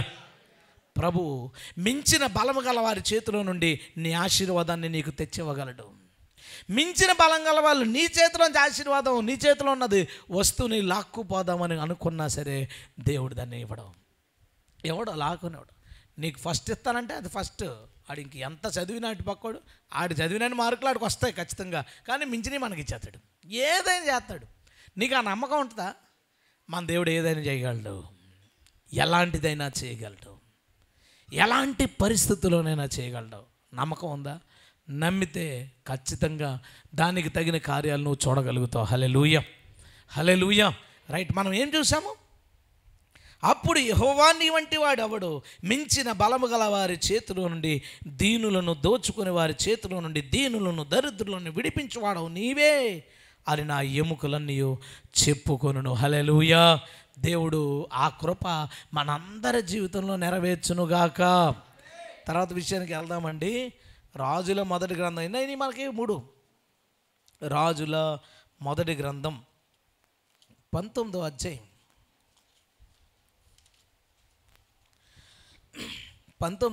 7వ వచనం. అయితే యెహోవా దూత 2వ మారు వచ్చి అతన్ని ముట్టి, నీ శక్తికి మించిన ప్రయాణము నీకు సిద్ధమై ఉన్నది గనుక నీవు లేచి భోజనం చేయమని చెప్పినప్పుడు అతడు లేచి భోజనం చేసి ఆ భోజనపు బలము చేత, తీసారా బైబిల్ అందరూ? ఏముంది అక్కడ? 40 రాత్రింబగళ్ళు ప్రయాణం చేసి దేవుని పర్వతం అని పేరు పెట్టబడిన హోరేబునకు వచ్చి, ఈ సందర్భం ఎవరిది? ఏలియాది. ఏలియా పరిగెత్తుకెళ్ళి ఒక చోట ఉండి ప్రాణభయంతో ఉన్నాడు, చాలా భయంతో ఉన్నాడు. భయంతో ఉన్నప్పుడు దేవుని దూత, దేవుడే ఆయన ప్రత్యక్షమయ్యాడు. మాట్లాడుతూ, ఒక దూతలా మాట్లాడుతూ ఒక అప్పం పెట్టాడు. ఏం పెట్టాడు? నిప్పుల మీద ఒక అప్పం ఉంటే అప్పం పెట్టాడు. తినేసి పడుకున్నాడు. ఏలేమనుకుంటాడు, అమ్మ ప్రభు నాకు విశ్రాంతి ఇస్తాడు, ప్రశాంతతని ఇస్తాడు. తినేసి పడుకున్నాడు. కాసేపు నాక లేపాడు, లెక్కట్లేదు కదా, లేపాడు. లేచిన తర్వాత తిన్నది అరిగిపోయింది. మళ్ళీ భోజనం ఏంటి? ఇంకొక అప్పం పెట్టుంటాడు. ఇంకో అప్పమో 2 అప్పాలు పెట్టాడు. తినేసిన తర్వాత, తిన్నావా? తిన్నాను. కొంచెం బలం తెచ్చుకున్నాను. 40 రాత్రులు పగల్లో నడుచుకుంటా, ఏమీ లేవు కదా అప్పుడు, నీ శక్తికి మించిన ప్రయాణం, నువ్వు తిన్న భోజనం నీ కాళ్ళకు, నీ శరీరానికి, నీ వయసుకి మించిన ప్రయాణం ఒకటి నీ కోసం ఉంది. 40 days and nights నువ్వు ప్రయాణం చేసుకుని దేవుని పర్వతం దగ్గరికి వెళ్ళిపో. ఎన్ని రోజుల టైం అంటే 40 రోజులు అన్నాడు. 40 రోజుల్లో హోరేబుకి వెళ్ళిపోవాలి. అక్కడి నుంచి హోరేబు రఫ్గా ఒక 550 కిలోమీటర్లు ఉంది. ఇక్కడున్న సిచ్యువేషన్కి అక్కడికి ఒక 500 పైన కిలోమీటర్లు ఉంది. అన్ని కిలోమీటర్లు కాలినడకన ప్రయాణం చేసుకుని వెళ్ళాలి. మళ్ళీ టైం డ్యూరేషన్ ఇచ్చాడని 40 రోజులు ఇచ్చాడు. 40 రోజులు ఇచ్చాడు. రాత్రులు ప్రయాణం సాగడానికి లేదు, అడవులు, క్రూర మృగాలు, వెళ్ళగలిగినంత వెళ్ళడం, ఆగడం, మళ్ళీ ప్రయాణం చేయడం, ఇది తనకున్న టార్గెట్. దేవుడు ఇప్పుడు ఎవరన్నా నా దగ్గరికి వచ్చి హైదరాబాద్ వెళ్ళాలి అర్జెంటుగా 6 గంటల్లో అన్నాడు అనుకో, నేను వెంటనే తీస్తాను కారు. యాక్చువల్గా ఒక 8 గంటలు గట్టి కొట్టి 6 గంటలకు వెళ్ళిపోవచ్చు. ఎవడన్నా వచ్చి సడన్గా 6 గంటలు హైదరాబాద్ వెళ్ళాలని అనుకో, నేనేం చేస్తాను? కూర్చుంటాను సైలెంట్గా. నా వల్ల కాదు అది, నేను చేయలేనది. నేను చేయలేనిది నా దగ్గరకు వచ్చినప్పుడు నేను చతికిల పడతాను, సైలెంట్ అయిపోతాను. దాన్ని చేయడానికి నేను ట్రై చేయను ఈవెన్. కానీ నువ్వు చేయాలి, దానికి తగింది నీకు ఇస్తానంటే ఏం ఎక్స్పెక్ట్ చేసి ఉంటాడు? రాధవం మంచి గుర్రాలు ఎక్స్పెక్ట్ చేసి ఉంటాడు అంత దూరం వెళ్ళడానికి. ఏమి ఇచ్చాడు? సార్ ఒక అప్పం పెట్టి తినేమని చెప్పి వెళ్ళిపోమన్నాడు. శక్తిగా మించిన దాన్ని చేయడం గురించి అసలు సరిపోని ఒక దాన్ని ఇచ్చాడు. కానీ 40 దినాలు ప్రయాణం చేశాడు, అక్కడికి వెళ్ళిపోయాడు. హల్లెలూయా. ఎలాగిది? ఈ మాట ఈరోజు ఉదయం నన్ను ఎంత బలపరిచిందంటే, నా కండిషన్ ఒక విధంగా ఈ జాన్యువరి స్టార్టింగ్, డిసెంబర్ ఎండింగ్ మొదలుకొని అస్సలు డిసెంబర్లోంచే తీవ్రమైన బిజీ. పొద్దున్న మెసేజ్, రాత్రి మెసేజ్, గొంతు సమస్యలు, ప్రయాణాలు. జనవరి వచ్చిన దగ్గర నుంచి ఇంకా ఇంకా ఇంకా ఇంకా పెరిగిపోయి ఏ వారం చూసినా వారం ఒక పూట ఎక్కడుంటే ఒక పూట ఎక్కడో ఉన్నాను. టైర్డ్ అయిపోయి నిద్ర 3 గంటలు పడుకుని, 4 గంటలు పడుకుని, 2 గంటలు పడుకుని, 1.5 గంట పడుకుని, ఒక్కోసారి అరగంట పడుకుని, సరిగా నిద్ర లేదు, రెస్ట్ లేదు, ప్రెషరు, ఆ పని ఈ పని, కాల్స్. వీటి మధ్యన ఒక మూమెంట్లో ఇది ఇయరంతా నేను చేయగలనా, ఇలాంటి పని ఇయరంతా నేను చేయగలను ఈ సంవత్సరం, నా వల్ల అవుతుందా? నేను చాలా ఒక లో స్టేజ్కి వచ్చాను. నిన్న నుంచి పర్టికులర్గా నిన్న చాలా దూరం జర్నీ చేశాను. నాకు పడుకోవడానికి కావలేదు కనీసం. జర్నీ తిరగడం, ఈ ఎండ, లైటింగ్, కళ్ళు నొప్పులు, చాలా ఇబ్బంది పడ్డాను.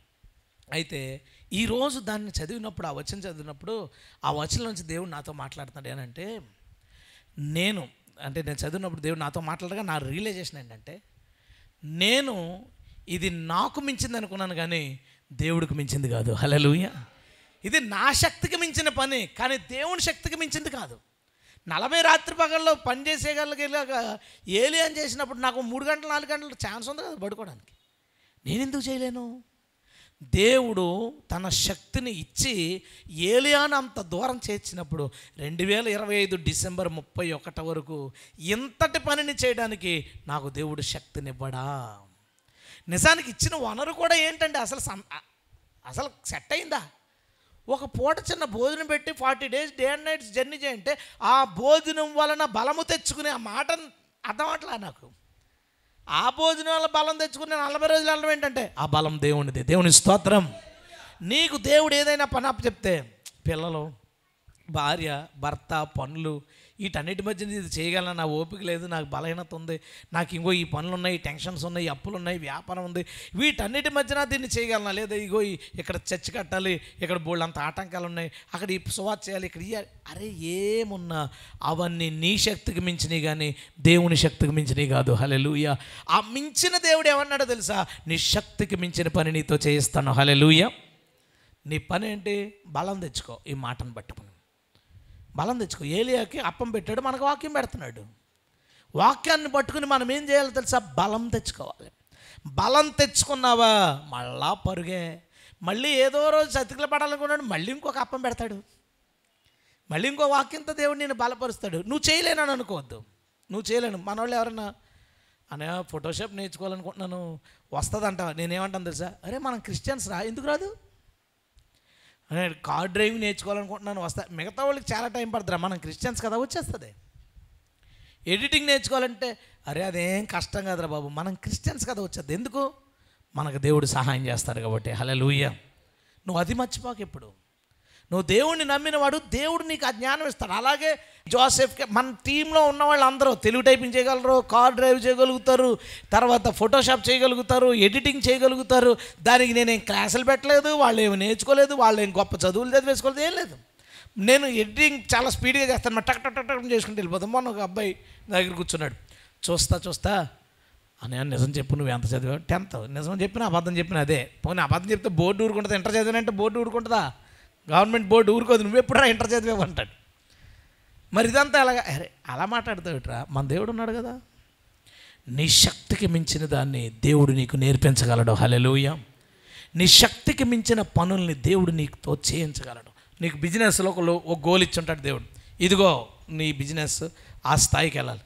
ప్రభువా నా వల్ల అవుద్దా? అది చూడకం, నీ వల్ల అవ్వదు, ఆయన వల్ల అవుతుంది. హల్లెలూయా. నీ శక్తికి మించింది. ఇల్లు కట్టుకునే వాళ్ళు అనుకుంటారు, మేము మా వల్ల కాదండి, ఇది ఇంత మనం కట్టలేమండి. ప్రారంభించేటప్పుడు వాళ్ళందరూ గృహప్రవేశంలో సాక్ష్యం ఏంటో తెలుసా? ఇది నాకు సాధ్యమే కానీ దేవుడికి సాధ్యం. అది ఫస్ట్ రోజు ఎందుకు చెప్పలేదు? నా బాధ అది. అందరూ అదే స్టోరీ. ఫస్ట్ రోజు అందరూ మా వల్ల కాదండి, మేము చేయలేమండి, ప్రార్థన చేయండి. మరి ప్రయత్నం చేస్తాం. ఎవడన్నా కట్టేసుకున్న తర్వాత చెప్పే సాక్ష్యాన్ని కట్టుకోవడానికి ముందు అంటాడని చూస్తాను. అందరం కూడా స్పెషల్గా ఆడు నేర్చుకున్నాడు, మళ్ళీ నేను కూడా ఫస్ట్ నుంచే నేర్చుకుంటాను. వాళ్ళు చూసి ఇప్పుడు చిట్టి ఉన్నాడు, చిట్టి ఇల్లు కట్టడానికి ఏమైనా ఛాన్స్ ఉందంటే నో ఛాన్స్, అస్సలు ఛాన్స్ లేదు, 0 ఛాన్స్లో కట్టేశాడు. ఇప్పుడు జ్యోతి ఏమనుకోవాలి? చిట్టన్న ఇల్లు కట్టుకున్నాడు, దేవుడు చిట్టన్నకి ఇల్లు కట్టినప్పుడు నాకెందుకు కట్టలేడు అనుకోవాలి. ఇప్పుడు జ్యోతిని కట్టుకుంటే ఏమో ప్రయత్నిస్తున్నాం, మరి దేవుడు సహాయం చేయాలి. అలా వద్దు అంటున్నాను నేను అనేది. నీ గోల్ చాలా పెద్దది కావచ్చు, అది చాలా దూరం ఉండొచ్చు, అది నీకు సాధ్యం కాదు కావచ్చు. మొన్న బ్రదర్ అన్నాడు, కీబోర్డ్ నేర్చుకోవాలనిపిస్తుందండి, నా వల్ల అవుద్దంటారా? చాలా కష్టం. అది చాలా కష్టం కావచ్చు, కానీ నీ వల్ల అవుద్ది, దేవుడు మన సహాయం చేస్తాడు. హల్లెలూయా. కాంగో, కీబోర్డు, ప్యాడ్స్ ఇవన్నీ దేవుడికి రానియా? దేవుడికి తెలియనివా? కాదు. ఆయన నీకు నేర్పిస్తాడు. కాకపోతే రాత్రి పొద్దున్న నీకు మైండ్లోకి కీబోర్డ్ని పంపేసి పొద్దులేసి వాయించేసేలా చేయడు. అలా చేయకూడదు. అందరిలాగా చేసినట్టుగా పైకి మనకి నటింపజేస్తాడు. మనం నేర్చుకోవడానికి వెళ్తుంటాం, కానీ ఆడికంటే చాలా దూరంలో ఉంటాం మనం. హల్లెలూయా. అది దేవుడి సహాయం. నీ శక్తికి మించిన వాటిని నీతో చేయించుటకు మన దేవుడు సమర్థుడు. కాబట్టి శక్తికి మించినవి నీవు తలపెట్టినప్పుడు ఇది నేను చేయలేనని అనుకోవద్దు, అది నీ శక్తికి మించింది కానీ మన దేవుని శక్తికి మించింది కాదు. స్తోత్రం చెప్దాం గట్టిగా. హల్లెలూయా. తర్వాత ఇంకొక మాట, ఒక 2 వచనాలు మీకు చదివిస్తానండి. 5వ పాయింట్ చాలా అద్భుతం అనిపించింది నాకు. కొరింథీయులకు రాసిన 2వ పత్రిక 1వ అధ్యాయం 8వ వచనం, సహోదరులారా ఆసియాలో మాకు తటస్థించిన శ్రమను గురించి మీకు తెలియకుండా నాకు ఇష్టం లేదు. అదేంటంటే మేము బ్రతుకుదామనే నమ్మకము లేక ఉండినట్లుగా మా శక్తికి మించిన అత్యధిక భారం వలన కృంగిపోయాం. పౌలు లాంటోడు ఈ మాట చెప్పాడంటే కష్టం ఎంత వచ్చి ఉంటుంది అసలు ఆలోచన. ఎందుకంటే పౌలు పడిన కష్టాలు లిస్ట్ చేస్తే మనకు ఆయాసం వచ్చేది. ముమ్మారు బెత్తలతో కొట్టబెడుతున్నాయి, రాళ్ళతో కొట్టబెడుతున్నాయి, ప్రయాణాల్లో భయించేది, ప్రాణ భయం, ఇంకా ఒకటి కాదు, ఆహారం లేకుండా, బట్టలు లేకుండా, ఎన్నో రకాల సమస్యలు అన్నీ ఎదుర్కొన్నవాడు ఇలా అంటున్నాడు, మా శక్తికి మించిన భారము చేత కృంగిపోతుంది. శక్తికి మించిన శ్రమ చేత వాళ్ళు ఏమైపోయారంట, కృంగిపోయారంట. అంత బాధపడ్డారు. ఎందులో? పరిచర్యలో. ఆసియాలో పరిచర్య చేయడానికి వస్తే, ఎందుకంటే మన ప్రాంతాల్లో దేవుని సేవ చేయడం అంటే చిన్న విషయమా? ఒక మూఢ నమ్మకంలో ఉండిపోతాం. మనం అందరూ ఎంత గట్టిగా ఉండిపోతామంటే, మనం ఏదైతే నమ్మామో దాన్ని దేవుడని మనం ఫిక్స్ అయిపోయాం. మనం ఒక దేవుని గురించి చెప్తుంటే, మొన్న క్వశ్చన్స్లో క్వశ్చన్ ఏమి రాశారంటే, మీ దేవుణ్ణే ఎందుకు నమ్మాలి అని ప్రశ్న వేశాడు. నేనేం రాశానంటే ఆన్సరు, మీరు నమ్ముతున్న దేవుడి విషయంలో ఎప్పుడైనా ఈ ప్రశ్న వేసుకున్నారా? నేను ఏ కారణంతో ఇది దేవుడని నమ్ముతున్నాను, ఏ కారణంతో ఈమెను దేవుడని నమ్ముతున్నాను. తెలంగాణ వెళ్ళినప్పుడు ఆ దారిలో, ఖమ్మంకి వెళ్ళే దారిలో దగ్గరలో ఒక విలేజ్ దగ్గర రోడ్డు పక్కన ఒక చిన్న ఉత్సవం ఏదో జరుగుతుంటే మేము ఎందుకు ఆగాము. అక్కడ ఆగిన తర్వాత నేను అక్కడ ఉన్న ఒక అతన్ని అడిగాను, ఏం జరుగుతుందండి అంటే, ఏదో ఒక అక్క పేరు చెప్పాడు, పేరు నాకు గుర్తులేదు. పలానా అక్క ఉత్సవం అని చెప్పాడు. అక్కకు ఉత్సవం ఏంటంటే ఆమె చచ్చిపోయి దేవత అయిపోయింది అన్నాడు. ఎలా చచ్చిపోయిందంటే నక్సలైట్ల కాల్పుల్లో చచ్చిపోయింది అన్నాడు. నక్సలైట్ల కాల్పుల్లో చచ్చిపోయిన ఆమె అంటే ఆమె నక్సలైట్ అనమాట. నక్సలైట్గా ఉండి చచ్చిపోయిన ఆమె దేవత అయిపోవాలి. అది దేవత చేశారు వీళ్ళు. ఆవిడ దేవత ఎందుకో దేవత చేశారు వీళ్ళు. ఆమెకు ఉత్సవం చేస్తున్నారు. ఇప్పుడు వాళ్ళ దగ్గరికి వెళ్ళి యేసుక్రీస్తు నిజమైన దేవుడు అని చెప్పామనుకో, మా అక్క దేవుడు కాదైతే ఎందుకు కాదు అది నేను అడుగుతున్నాను. నువ్వెందుకు నమ్మావు? ఆ క్వశ్చన్ వేసుకుంటే ఆన్సర్ అది. మనల్ని అడుగుతారు, యేసుక్రీస్తునే ఎందుకు నమ్మాలి, ఏ ఆధారాలతో యేసుక్రీస్తుని నమ్మాలి, చారిత్రక ఆధారాలు ఉన్నాయా మీ యేసుక్రీస్తుకి ఎందుకు నమ్మాలంటే, ఎప్పుడైనా ఆ ప్రశ్న నువ్వు నమ్మేదానికి వేసుకున్నావా? ఈమె దేవత అని అంటున్నాను, ఎందుకు అంటున్నాను? ఆధారాలు ఉన్నాయా? ఇతను దేవుడు అనుకుంటున్నాను, ఎందుకు చారిత్రక ఆధారాలు ఉన్నాయా? ఎవరైనా చేశారా? ఇప్పుడు మన ఆంధ్ర వాళ్ళు ఉన్నారు. ఆంధ్ర వాళ్ళు ఒకవేళ తెలంగాణ మీదకి వెళ్తున్నప్పుడు ఆ అక్కలకు దండం పెట్టరు. ఎందుకంటే నీకున్న నాలెడ్జ్ ఏంటంటే వాళ్ళ దేవుళ్ళు కాదు, నీకున్న నాలెడ్జ్ వాళ్ళ దేవుళ్ళు కాదు. మాకున్న నాలెడ్జ్ ఏంటంటే నీకంటే కొంచెం ఎక్కువ. అది కూడా మేము తెలుసుకున్నాం, మీ ప్రాంతంలో అది దైవత్వంలో లేదని. ఆలోచించండి ఒకసారి. కారణం ఏంటి? ఏం తెలియదు. ఎందుకు చేయాలి? ఏం తెలియదు. జనాలు క్వశ్చన్ చేసుకోకుండా దేవుళ్ళని నమ్మే ఒక ప్రాంతం మన ఆసియా ఖండం. అలాంటి ప్రాంతంలోకి పౌలు పరిచర్య చేస్తుంటే ఎలాంటి బాధలు వచ్చినాయంట? శక్తికి మించిన శ్రమల చేత కృంగిపోయారు పరిచర్య స్టార్ట్ చేసేటప్పుడు. తర్వాత అదే కొరింథీయులకు రాసిన 2వ పత్రిక 7వ అధ్యాయం 4వ వచనం, పరిచర్య జరిగింది. మీ ఎడల నేను బహుధైర్యముగా మాట్లాడుచున్నాను, మిమ్మల్ని గురించి నాకు చాలా అతిశయం కలదు, ఆదరంతో నిండుకున్నాను, మా శ్రమ అంతటికీ మించిన అత్యధికమైన ఆనందముతో ఉప్పొంగుచున్నాను. హల్లెలూయా. ఒకటైతే అంటే పరిచయం స్టార్ట్ చేసేటప్పుడు ఏం జరిగిందంటే వారి శక్తికి మించిన శ్రమ వచ్చింది. ఆగకుండా పనిచేస్తే ఏమైందో తెలుసా? శ్రమకు మించిన ఆనందం వచ్చింది. గట్టి స్తోత్రం చెప్దామా? హల్లెలూయా. ఇది దేవుని పని ఏ కోణంలో చేసేవాళ్ళకైనా నేను చెప్తున్నాను. ఫస్ట్ ఎన్నో ఆటంకాలు వస్తాయి. అందరూ నిన్ను విమర్శించే వాళ్ళు ఉంటారు, అందరూ నిన్ను తిడతారు. ఏంటి ఆ పోస్టు అలా ఉంది, ఆ కలర్ నచ్చలేదు, ఆ పాయింట్ నచ్చలేదు, ఎందుకు ఈ పని, ఎందుకు ఆ పని. జనాలు నిన్ను చాలా రకాలుగా డిసప్పాయింట్ చేయొచ్చు, డిస్కరేజ్ చేయొచ్చు. లేదా నువ్వు పరిచర్యకి వెళ్ళినప్పుడు ఆ పరిచర్యలో చాలా ఆటంకాలు కలగచ్చు. ప్రారంభంలో శక్తికి మించిన శ్రమ నీకు వచ్చినా నీవు పని చేయడం ఆపకపోతే, నువ్వు చేసుకుంటూనే వెళ్ళిపోతే చివరి నీ సాక్ష్యం ఏంటో తెలుసా? శ్రమకు మించిన సంతోషం. శక్తికి మించిన శ్రమ వస్తుంది. నీవు దేవుణ్ణి పట్టుకుని ఉంటే దేవుడు అన్నిటికీ మించిన దేవుడు ఏం చేస్తాడో తెలుసా? శ్రమను మించిన సంతోషాన్ని నీకిచ్చుటకైన సమర్థుడు. గట్టిగా స్తోత్రం చెప్దాం. హల్లెలూయా. కాబట్టి ధైర్యంగా పని జరిగించండి. వ్యతిరేకతలు వచ్చిన, ఆటంకాలు వచ్చినా ఏమీ పట్టించుకోకు. మించిన ఆనందం. మీకు ఒక సింపుల్ ఎగ్జాంపుల్ చెప్పనా? అవగాహన సదస్సు పెడుతున్నాం. స్టార్ట్ చేసినప్పుడు ఫస్ట్ థింగ్ ఏంటంటే 2 లక్షలు కావాలి. శక్తికి మించిన భారము. ఒక 20 మంది మనుషులు కావాలి. టీముని మించిన భారము. మనోళ్ళు పొద్దున్న సాయంత్రం ఆ పని ఈ పని చేసుకుని సాయంత్రం బయలుదేరి అర్ధరాత్రి 11 గంటలకో 12 గంటలకో చేరుకుని అక్కడ ప్రార్థన చేసుకుని ఆ సామాన్లు ఈ సామాన్లు సర్దుకుని 2 గంటలకు ఎలా పడుకుంటా మళ్ళీ 3:30కి లెగాలరా బాబు. శక్తికి మించిన భారం. లేచిన దగ్గర నుంచి వంట ఆ పని ఈ పని అన్నీ మనమే కదా చేసుకునేది. చేసి అడావిడి మధ్యలో స్నాక్స్, టీలు, మధ్యలో భోజనాలు అన్నీ చూసుకుని శక్తికి మించిన శ్రమ. మీటింగ్ అంతా అయిపోయిన తర్వాత శక్తికి మించిన శ్రమకు మించిన ఆనందం. హల్లెలూయా. మొఖాలు వెలిగిపోతుంటే ఒకరు కానీ చాలా కానీ దేవుడు చాలా బాగా చేసింది, సహాయం చేసి. ఎవ్వడికాడు మహా సంతోషంగా శ్రమంతా మర్చిపోయాం, కష్టమంతా మర్చిపోయాం. నువ్వు పని చేసేటప్పుడు అది నీ శక్తికి మించిన శ్రమ కావచ్చు, అక్కడ ఆగిపోవద్దు, దాన్ని నువ్వు కొనసాగించు. శ్రమను మించిన సంతోషాన్ని ఆ మించిన దేవుడు నీకు ఇవ్వగలడు. హల్లెలూయా. ఇంకొక 2 పాయింట్లు ఉన్నాయి, మనం చూద్దామే. పాయింట్ నెంబర్ 6, 139వ కీర్తన తీయండి. ఇప్పుడు అస్తమానం పాడుతున్నారు కదా పాట, నన్ను చూచువాడా. 139వ కీర్తన మీద ఆయన పాట రాశారు. నేను చదువుతాను, చూడండి. 6వ వచనం చూడండి. ఇట్టి తెలివి నాకు మించినది, అది అగోచరము, అది నాకు అందదు. రాసినోడు ఎవరో? దావీదు. ఇట్టి తెలివి నాకు మించినది అంటే ఏదో ఒక తెలివి గురించి అక్కడ మాట్లాడుతున్నాడు. ఉదాహరణకి 14x2532 ఎంత అని సడన్గా అడిగాను అనుకోండి, అది మనకి మించింది.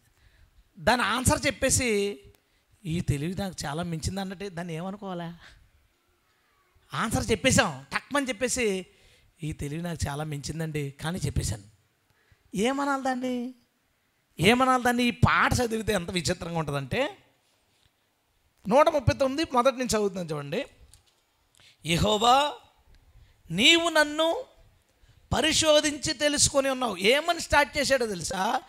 దేవుడు మనుషుల్ని పరిశోధిస్తున్నాడు, దేవుడు మనుషుల్ని గమనిస్తున్నాడు, ఎవరు ఎలాంటి వాళ్ళు అనే విషయాన్ని అంతటినీ చూస్తున్నాడు అని మొదలవుద్ది. కానీ రివర్స్లో చూసామనుకోండి, దేవుడు మనుషుల్ని పరిశోధిస్తున్నాడు అన్న విషయాన్ని కనిపెట్టేసాడు ఇతను. అర్థమైందా? దేవుడు మనుషుల్ని పరిశోధించి తెలుసుకుంటున్నాడు అన్న విషయాన్ని కనిపెట్టేశాడు దావీదు. అక్కడి నుంచి అని దావీదు కనిపెట్టినవే రాసి చివరి ఏమంటాడు తెలుసా? ఇట్టి తెలివి నాకు మించింది, ఇది దేవుడు నాకు చెప్పాడు తప్ప నా వల్ల కాదు. చూడండి, ఇంకా నేను కూర్చుండుట, నేను లేచుట నీకు తెలుసు, నాకు తలంపు పుట్టక మునిపే నీవు నా మనస్సు గ్రహించి ఉన్నావు, నా నడకను నా పడకను నువ్వు పరిశీలన చేసి ఉన్నావు, నా చర్యలన్నిటినీ నీవు బాగుగా తెలుసుకుని ఉన్నావు. యెహోవా, మాట నా నాలుక రాకమునిపే అది నీకు పూర్తిగా తెలిసి ఉన్నది, వెనుకను ముందును నీవు నన్ను ఆవరించి ఉన్నావు, నీ చెయ్యి నా మీద ఉంచి ఉన్నావు, ఇట్టి తెలివి నాకు మించింది. అన్నీ చెప్పేశాడు ఇంతకే అక్కడ, అన్నీ చెప్పేశాడు. కానీ ఇది మానవుని తెలివితేటలకు అందనిది. దేవుడు ఏం చేస్తాడట? ఒక వ్యక్తిని పరిశోధించి తెలుసుకుని అతని కుడి ఎడమల ఆవరించి ఉన్నాడట. ఒక వ్యక్తికి 4 దిక్కుల్లోనూ ఎవరున్నారు? ఇప్పుడు యేసు ఉన్నాడు.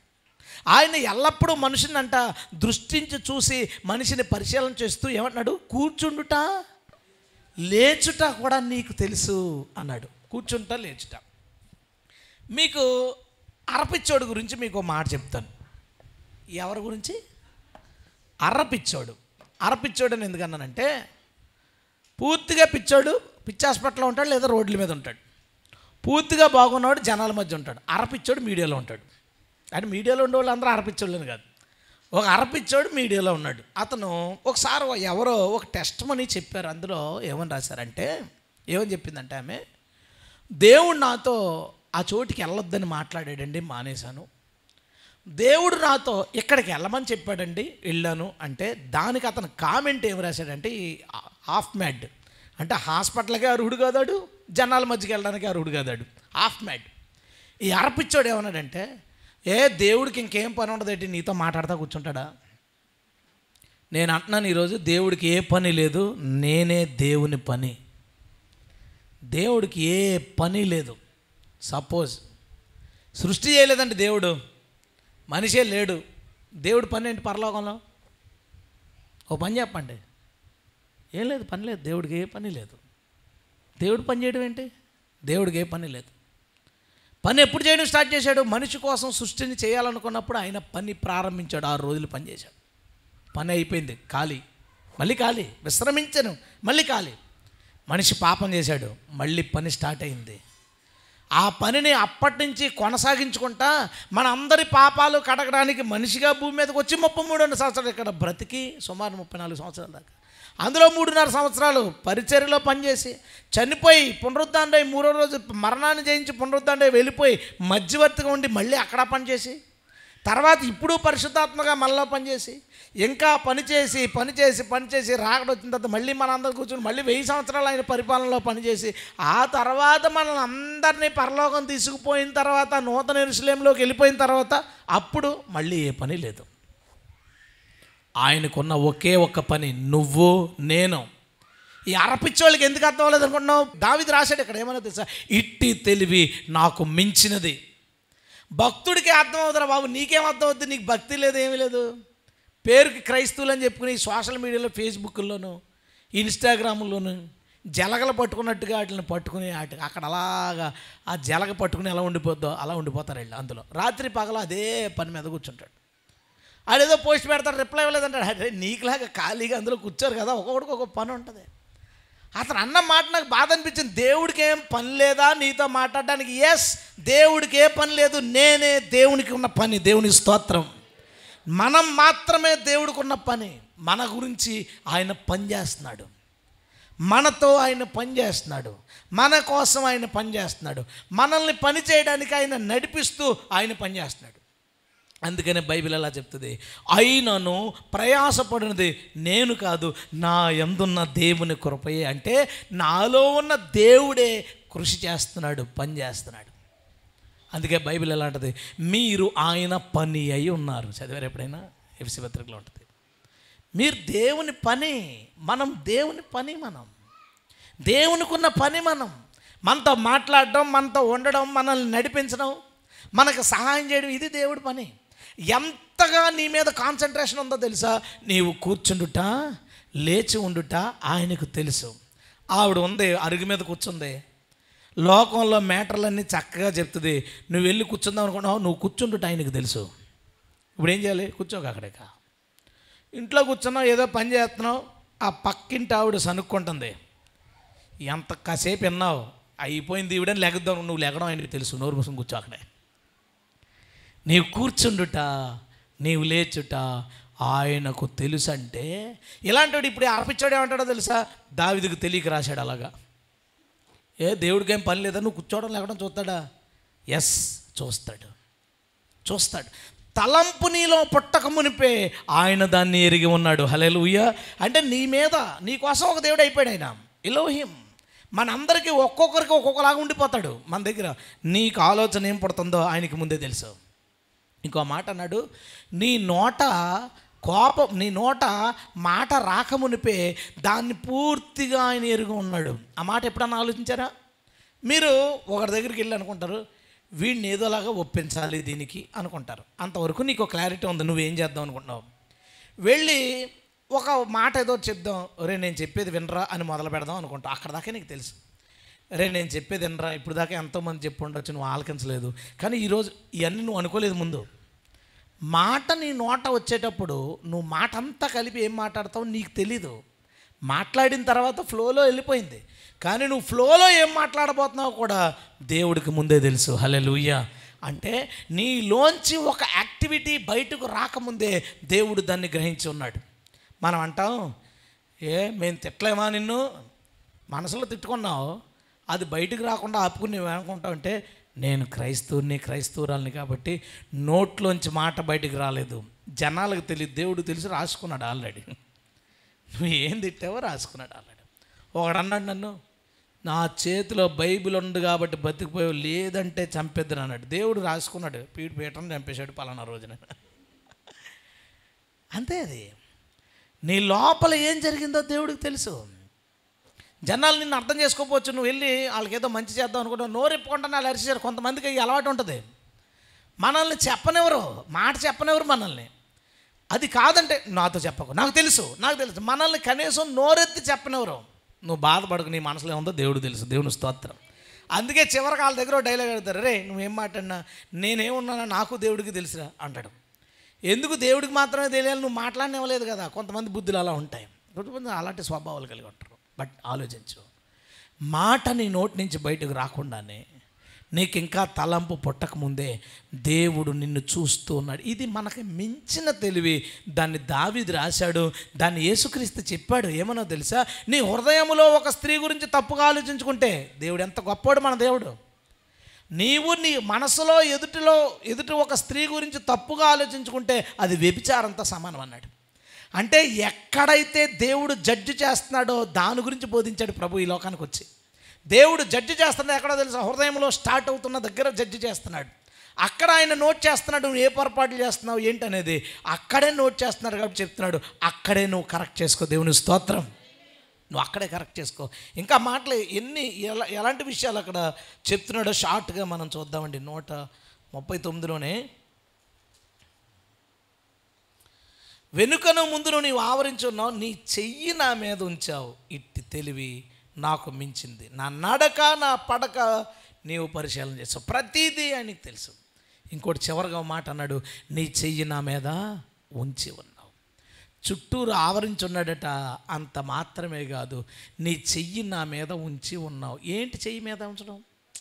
పిల్లలు రాత్రి భయపడుతున్నారు అనుకోండి, మనం ఏం భయపడకమ్మా, కంగారు పడక, నేను ఇక్కడే కదా ఉన్నాను అంటాడు. పడుకోడు. వెళ్ళి కంగారు పడకమ్మా నేను ఇక్కడే ఉన్నానని మీద చెయ్యేసినప్పుడు అప్పటి వరకు నువ్వు పక్కనే ఉన్న ఆడికి ధైర్యం సరిపోలేదు.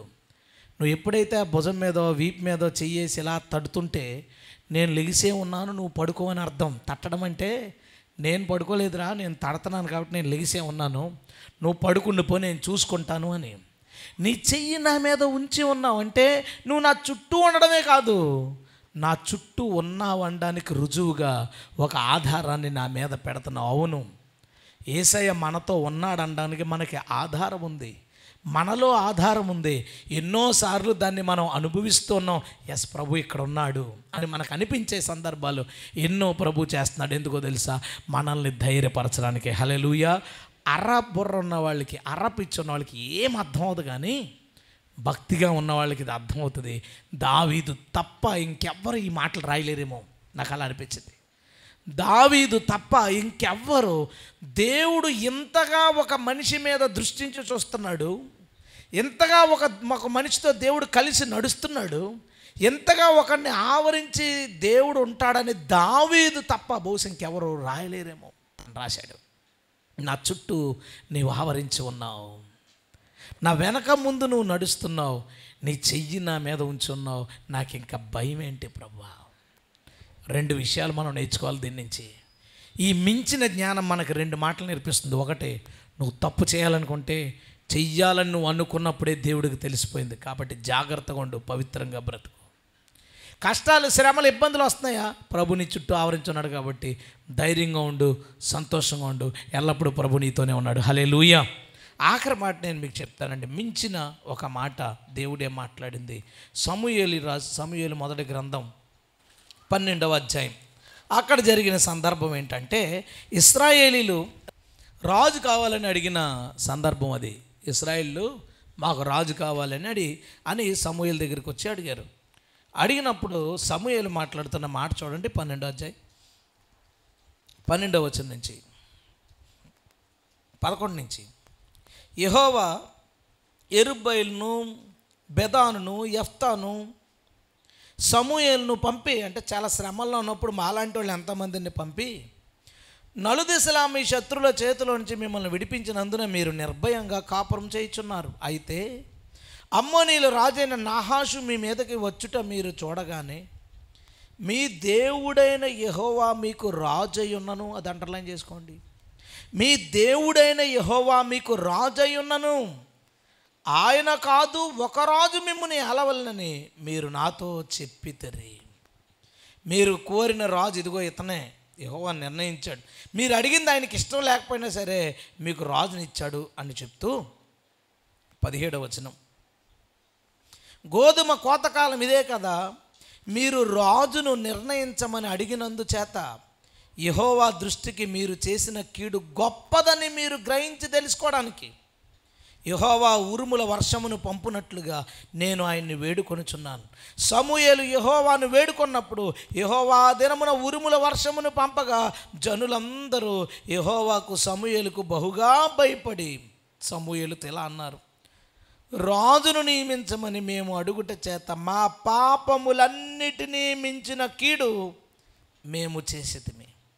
కాబట్టి మేము మరణం కాకుండా నీ దాసులమైన మా కొరకు నీ దేవుడైన యెహోవాను ప్రార్థించుము అన్నాడు. ఈ సిచ్యువేషన్ బహుశా మనం పెద్దగా సీరియస్గా తీసుకోకపోయి ఉండొచ్చు. కానీ జాగ్రత్తగా వినండి. ఒక 10 నిమిషాలు. రాజు కావాలని అడిగారు.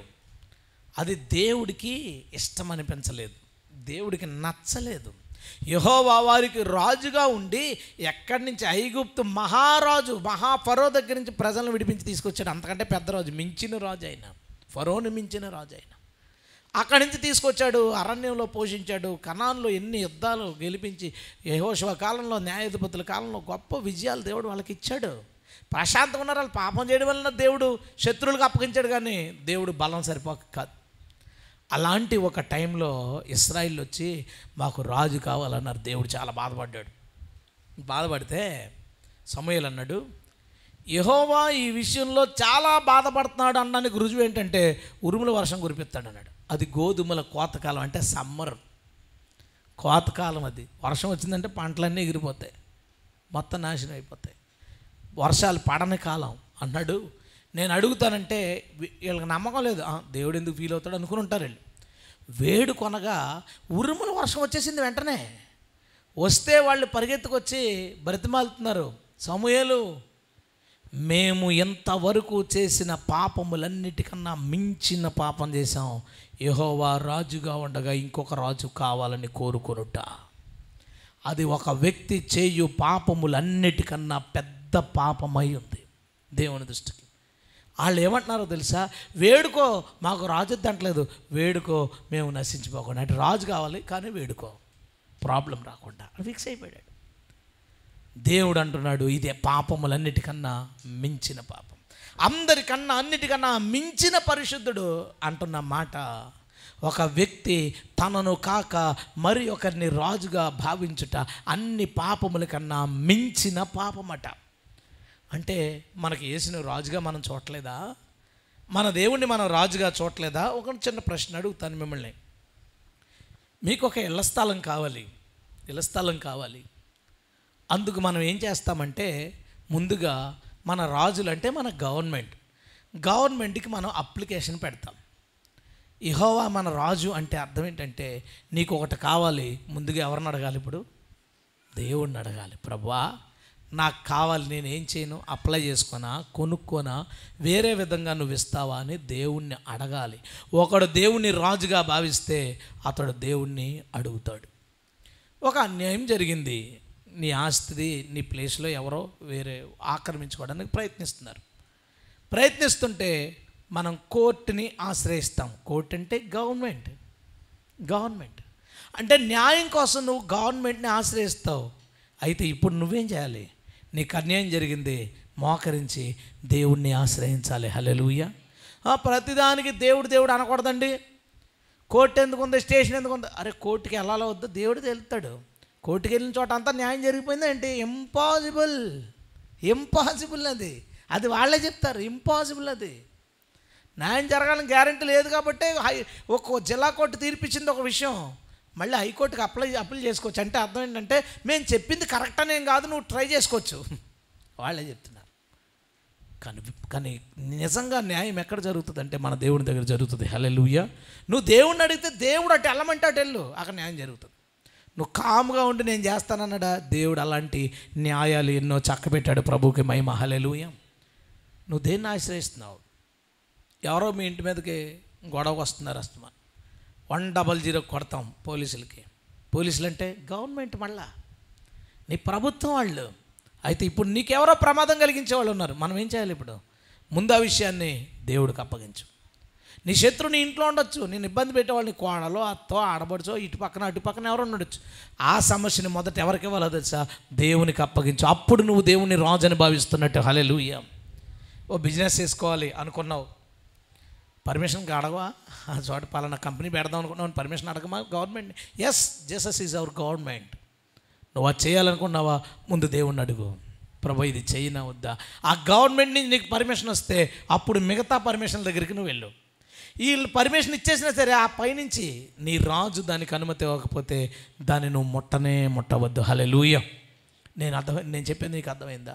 నీ అవసరానికి కావచ్చు, నీకు జరిగిన అన్యాయానికి కావచ్చు, లేదా నీకేమైనా కావాల్సి వచ్చింది కావచ్చు, ఏం జరిగినా మొదట నువ్వు వెళ్ళాల్సిన గవర్నమెంట్ మన రాజు అయిన ప్రభు. హల్లెలూయా.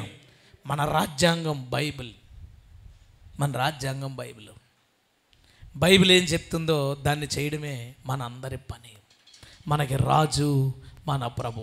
ఒకసారి ఒక చర్చికి వెళ్ళాను, వాక్యం అయిపోయింది, మాట్లాడుతూ ఏంటండి బియ్యం, అట్టిపళ్ళు, అగరత్తులు ఇవన్నీ ఉన్నాయి, ఇది కొంచెం అన్య సాంప్రదాయపు లుక్ వస్తుంది ఇదంతా, ఈ అగరత్తులు ఇదంతా అంటే అలా అనకూడదండి. మా అయ్యగారికి 18 బ్రాంచులు ఉన్నాయండి. 18 వచ్చిన ప్రతి ఆదివారం బియ్యం తెచ్చినంత వేసి తర్వాత అట్టిపళ్ళు తెచ్చి అగరత్తులు వేసి సిలువ దగ్గర పెడుతున్నారు. అది మా అయ్యగారు చెప్పారు. నేను రిఫరెన్స్లు అన్నీ చూపించాను. తప్పండి ఇదంతా అని చెప్తే, లేదండి ఇంకా అయ్యగారు ఏం చెప్తే అదండి, ఆయన చనిపోయారు. ఇప్పుడు రాజు ఎవరు వీళ్ళకే? రాజు అయ్యగారు. వీళ్ళందరూ చేసే మించిన పాపం అది.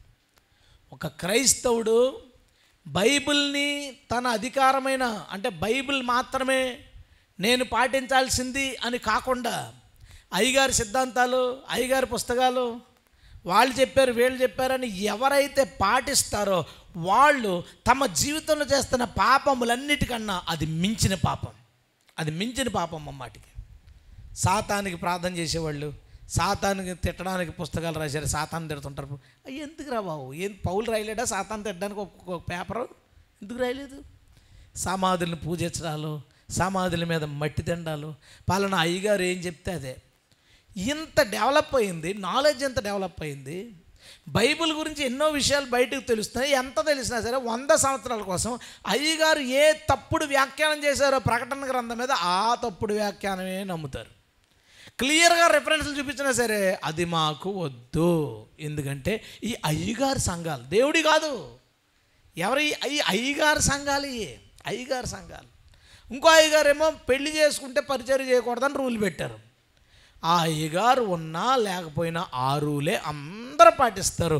వారు తమ జీవితంలో చేయి పాపములన్నిటికన్నా అదే పెద్ద పాపం. అది అర్థం అవ్వట్లేదు జనాలకి. యేసుక్రీస్తు పరిచయాలను ఎందుకు తిట్టాడు? తాగుతున్నారు వాళ్ళు, వ్యభిచారం చేస్తున్నారు వాళ్ళు, లేదు. వాళ్ళని ఎందుకు తిట్టాడు తెలుసా? గుడ్డోళ్ళు అన్నాడు, వాళ్ళు చెప్తారు కానీ చేయరు అన్నాడు, వాళ్ళు అందరికంటే ముందు పాతాళానికి పోతారు అన్నాడు. ఎన్నో తిట్లు. మీ పాపలను చచ్చిపోతారు ఎందుకన్నాడు తెలుసా? దేవుడు చెప్పని రూల్స్ని ఇశ్రాయేలుకి చెప్పారండి. వాళ్ళు చేసిన ఒకే ఒక తప్పు, బైబిల్ చెప్పని దాన్ని ఇశ్రాయేలుకి బోధించారు. వాళ్ళు కాళ్ళు కడుక్కుని లోపలికి వెళ్ళాలి, చేతులు కడుక్కుని తినాలి, పాత్రలకు బాప్తిజం ఇవ్వాలి, ఇలా ఎన్నో రూల్స్, డబ్బుల గురించి, దశంభాగాల గురించి, రకరకాల రూల్స్, రకరకాల పండగలు ఇశ్రాయేలుకి నేర్పించారు. వాళ్ళు దేవుడు సింపుల్గా ఏమన్నాడో తెలుసా? వీళ్ళు గుడ్డోళ్ళు, నా ప్రజలను గుడ్డిగా త్రోవ తప్పించారు, వీళ్ళు తమ పాపాలను చచ్చిపోతున్నారు. ఏంట్రా పరిశీలన చేసిన పాపం అంటే? యెహోవాను రాజుగా కాక వాళ్ళ సొంత నిర్ణయాల్ని రాజులుగా పెట్టారు ఇశ్రాయేలుకి. దేవుడు దాన్ని అన్నాడు, ప్రభు ఇది మించిన పాపం, మించిన పాపం. ఇప్పుడు ఎక్కువ సంఘాల్లో జరుగుతున్నది ఇదే, డినామినేషన్స్ అన్నిటిలో జరుగుతున్నది ఇదే. Rules rules rules. ఎవరిది? ఇది మేం పెట్టుకున్నాం. నువ్వు పెట్టుకోవడం, నువ్వు రాజువా? కాదే. రాజు నువ్వు ఎలా పెడతావు రూలు? ఒక పంచాయతీ ప్రెసిడెంట్ ఓ రూల్ పెట్టమని ఊళ్ళో ఏదో ఒక రూల్, కుడివైపు వెళ్ళాలండి మీరు ఈసారి, మన ఊళ్ళో వాళ్ళందరూ కుడివైపు వెళ్ళాలంటే డ్రైవింగ్ అంటే ఊరుకుంటుందా గవర్నమెంట్? నువ్వెవడరా కుడివైపు వెళ్ళమనడానికి? ఎడమవైపు రూల్ పెట్టాం, అది ఆ రూల్ పాటించాలి. ఒక ప్రెసిడెంట్ అయినా, ఒక ఎమ్మెల్యే అయినా, ఒక ఎంపీ అయినా ఎవరు రూల్స్ పెట్టడానికి లేదు. ఒక రూల్స్ రాయబడి రాజ్యాంగంలో దాన్ని వాళ్ళు ఇంప్లిమెంట్ చేసుకోవడమే. రూల్ పెట్టాలంటే అందరూ కలిసి ఆలోచించుకుని దాన్ని పెడతారు. దేవుడు ఎంతో ఆలోచించి రాయించిన గ్రంథం మన బైబిల్. గట్టిగా స్తోత్రం చెప్దాం. ఇది బైబిల్ పెట్టిన రూల్స్. ఈ రూల్స్ దాటి మనుషులు తమకు నచ్చిన రూల్స్ పెట్టి దాన్ని విశ్వాసుల మీద పెట్టి వాటిని చెయ్యమని చెప్తున్నారు. వాళ్ళకి ఇంత పొడుగు వచనాలు చూపించి పెద్ద ఎక్స్ప్లెనేషన్ చేసిన సింపుల్గా ఏమంటో తెలుసా? మా అయ్యగారు ఇలా చెప్పారండి. అయ్యగారిదా చర్చి? అయ్యగారు రూల్స్ ఎందుకు ఉండాలి చర్చిలో? ఈ సంఘానికి రాజు యేసు. హల్లెలూయా. ప్రతి సంఘానికి రాజు ఎవరో తెలుసా? యేసే. యేసు రాజుగా ఉన్నప్పుడు ఆ రాజు మాటే చెల్లునుగాక, ఆ రాజు చెప్పలేనిది ఏది జరగకుండునుగాక. పెద్ద క్వశ్చన్స్ నేను చెప్పాను కదా, ఈ అరపిచ్చున్న వాళ్ళు అందరూ వాట్సాప్లో ఇదే పని. అరపిచ్చుడు పెద్దది రాస్తాడు ఏంటంటే, ముసుగు కేవలం కొరింథీ సంఘం కోసం మాత్రమే. రూల్ దానికి పెట్టేశాడు, సంఘానికి కాదు, ఇంకా సంఘం అంతరికి కాదట. దానికి మళ్ళీ పెద్ద వివరణ. చెప్పాడు బైబిల్ ఎక్కడన్నా అలా ఉందా? అదే కొరింథీ సంఘానికి రాస్తూ భాషల గురించి, ప్రవచనాల గురించి, రొట్టె ద్రాక్షారసం గురించి అన్నీ చెప్పాడు. అంటే అవన్నీ కూడా కొరింథీ సంఘానికేనా? అంటే వాళ్ళు పాస్టర్ గారు చెప్పుంటారు, ఏమండి ముసుగేసుకోవడం ఇబ్బంది ఉంది, హెయిర్ స్టైల్ కనపట్లేదు, చీర నలిగిపోతుంది, మరి అలా నీకెందుకే, నేను అన్నాను కదా రూల్ పాస్ చేస్తాను, కొరింథీ సంఘానికి మాత్రమే ముసుగేసుకోవడం, ఇంకెవ్వరూ వేసుకోక్కర్లేదు. మేడమ్ములు లేచిపోయి చెప్పేస్తున్నారు వాక్యాలు దడ ఇదిగో ఎక్కడో ఇది కొరింథీ సంఘానికే, మనకు కాదు. అబ్బబ్బా, నువ్వా రాజువా నువ్వు సంఘానికి రూల్ పెట్టడానికి? ఎన్ని రూల్స్ పెట్టేశారండి, ఎన్ని రూల్స్ పెట్టేశారు. దేవుడు ఈరోజు నీతో మాట్లాడుతున్నాడు. నీకు రాజు యేసు. హల్లెలూయా. యేసుక్రీస్తు అందరికీ ప్రభువు. అందుకే పేతురు అన్నాడు, మీ హృదయముల్లో క్రీస్తుని ప్రభువుగా ప్రతిష్ఠించుకొనుడి. మన హృదయాలకి రాజు ఎవరు ఉండాలో తెలుసా? యేసు ఉండాలి. ఆయన ఏం చెప్తే దాని ప్రకారం మనం నడుచుకోవాలి. మనుషులు రకరకాల పద్ధతులు, దానికి అర్థం ఉండదు, ఏముండదు. పరిశీలన చేసిన పని అదే. మీరు చదువుకోండి, సువార్తలు చదవండి. అసలు పరిశీలన చేసిన పాపం ఏంటి గమనించండి. వాళ్ళు చేసిన పాపము, వారు రాజులైనట్టుగా సొంత రూల్స్ పెట్టారు. ప్రభు దాన్ని ఖండిస్తున్నాడు, ప్రభు దాన్ని గద్దిస్తున్నాడు. మీరు పాపులు, నా మందను దారి తప్పించారు, గోతులో పాడేశారు మీరు తీసుకెళ్ళి. ఎవరికి హక్కు లేదు దేవుని సంఘం మీద రూల్స్ పెట్టడానికి. నేను సేవకు వచ్చిన కొత్త నేను అడిగాను దేవుని, ప్రభువా ఇది నీది, ఇది డెవలప్ అవుద్దా అవదా నాకు తెలీదు, ఇక్కడ జనం పెరుగుతారో లేదో నాకు తెలీదు, ఇది బ్రాంచెస్గా అవుతుందో లేదో నాకు తెలీదు, సొంత మందిరం వస్తుందా లేదా నాకు తెలీదు, కానీ ఇది నీది. నీవు ఈ సంఘములో ఏం పెట్టమంటే నేను అదే పెడతాను, ఏం చేయమంటే నేను అదే చేస్తాను, ఇంకేమీ చేయను. మొన్న ఒకడు అంటున్నాడు, ఈ పీటర్ అనేవాడు క్రిస్మస్ చేయడు, ఇతను క్రీస్తు. అరే క్రిస్మస్ చేయనా చేయమని పక్కన చేయమని నువ్వెలా చెప్తున్నావు? నేను చేయను, నిజమే, నేను చేయొద్దని చెప్పలేదుగా. నేను చేయనని నువ్వు ఫీల్ అవుతుందంటే చేయమని నువ్వు దేని ఆధారం చెప్తున్నావు? నువ్వు దేని చూసి చెప్తున్నావు? ఎవడు పెట్టాడు నీకు ఆ రూలు? క్రిస్మస్ చేయాలంటే రూల్ ఎవడు పెట్టాడు? అది నువ్వు పెట్టుకుని నువ్వు రాజుగా బిహేవ్ చేసి దాన్ని నేను చెయ్యకపోతే దాన్ని తప్పుగా నువ్వు ఎలా భావిస్తావు? అంటే ఇంక అదే పని జనాలకి, ఇక అదే పని. దేవుడు ఈరోజు మనతో ఏం మాట్లాడుతున్నాడంటే, ఆయనను రాజుగా కాదని అనుకొనుట అన్ని పాపముల కంటే మించిన పాపం. నువ్వు ఆధారపడాల్సింది ఆయన మీద, ఆశ్రయించాల్సింది ఆయన మీద, నువ్వు అభివృద్ధి చెందాల్సింది ఆయన చెప్పిన మార్గంలో. ఆయనే మనకు న్యాయం తీర్చేవాడు, మనకి కాపలా కాసేవాడు, మనకి సహాయం చేసేవాడు, అన్నీ మన ప్రభువే. ఆయన్ను అడిగి ఆయన మాట ప్రకారం నువ్వు చేయి. ఆయన నిన్ను ఏమి నడిపిస్తే అదే నీకు రూల్. మీ పాస్టర్ చెప్పిందో, డినామినేషన్ చెప్పిందో ఏది నీకు రూల్ కాదు. బైబిల్ ఏం చెప్పిందో అది మాత్రమే మన రూల్. దేవునికి స్తోత్రం. అట్టి వాడు ఈ పాపంలో పడకుండా ఉంటాడు. దేవుడు 7 విషయాలు మనతో మాట్లాడాడు. ఆయన మన ఆశీర్వాదాలు అన్నిటికన్నా, ఆశీర్వాదాల ద్వారా మనం చేసే స్తోత్రం అంతటికన్నా మించిన దేవుడు. ఆ మించిన దేవుడు, అందరికంటే మించిన భార్యని ఒకరిని పొగడాలన్నా, అన్నిటి మించిన వాటి నుంచి నిన్ను కాపాడడానికి ఆయన సమర్థుడు. మించిన శత్రువు చేతిలోంచి నిన్ను విడిపించడానికి సమర్థుడు. నీ శక్తికి మించిన లక్ష్యాల్లోకి నిన్ను చేర్చుటకు ఆయన సమర్థుడు. అందుకే నువ్వు మాత్రం ఈ ఒక్కట చేయకు. అన్ని పాపములకు మించిన పాపం మాత్రం ఎప్పుడు చెయ్యొద్దు. యెహోవాయే మన రాజు, యెహోవాయే మన తీర్పరి, యెహోవాయే మన నాయకుడు. హల్లెలూయా.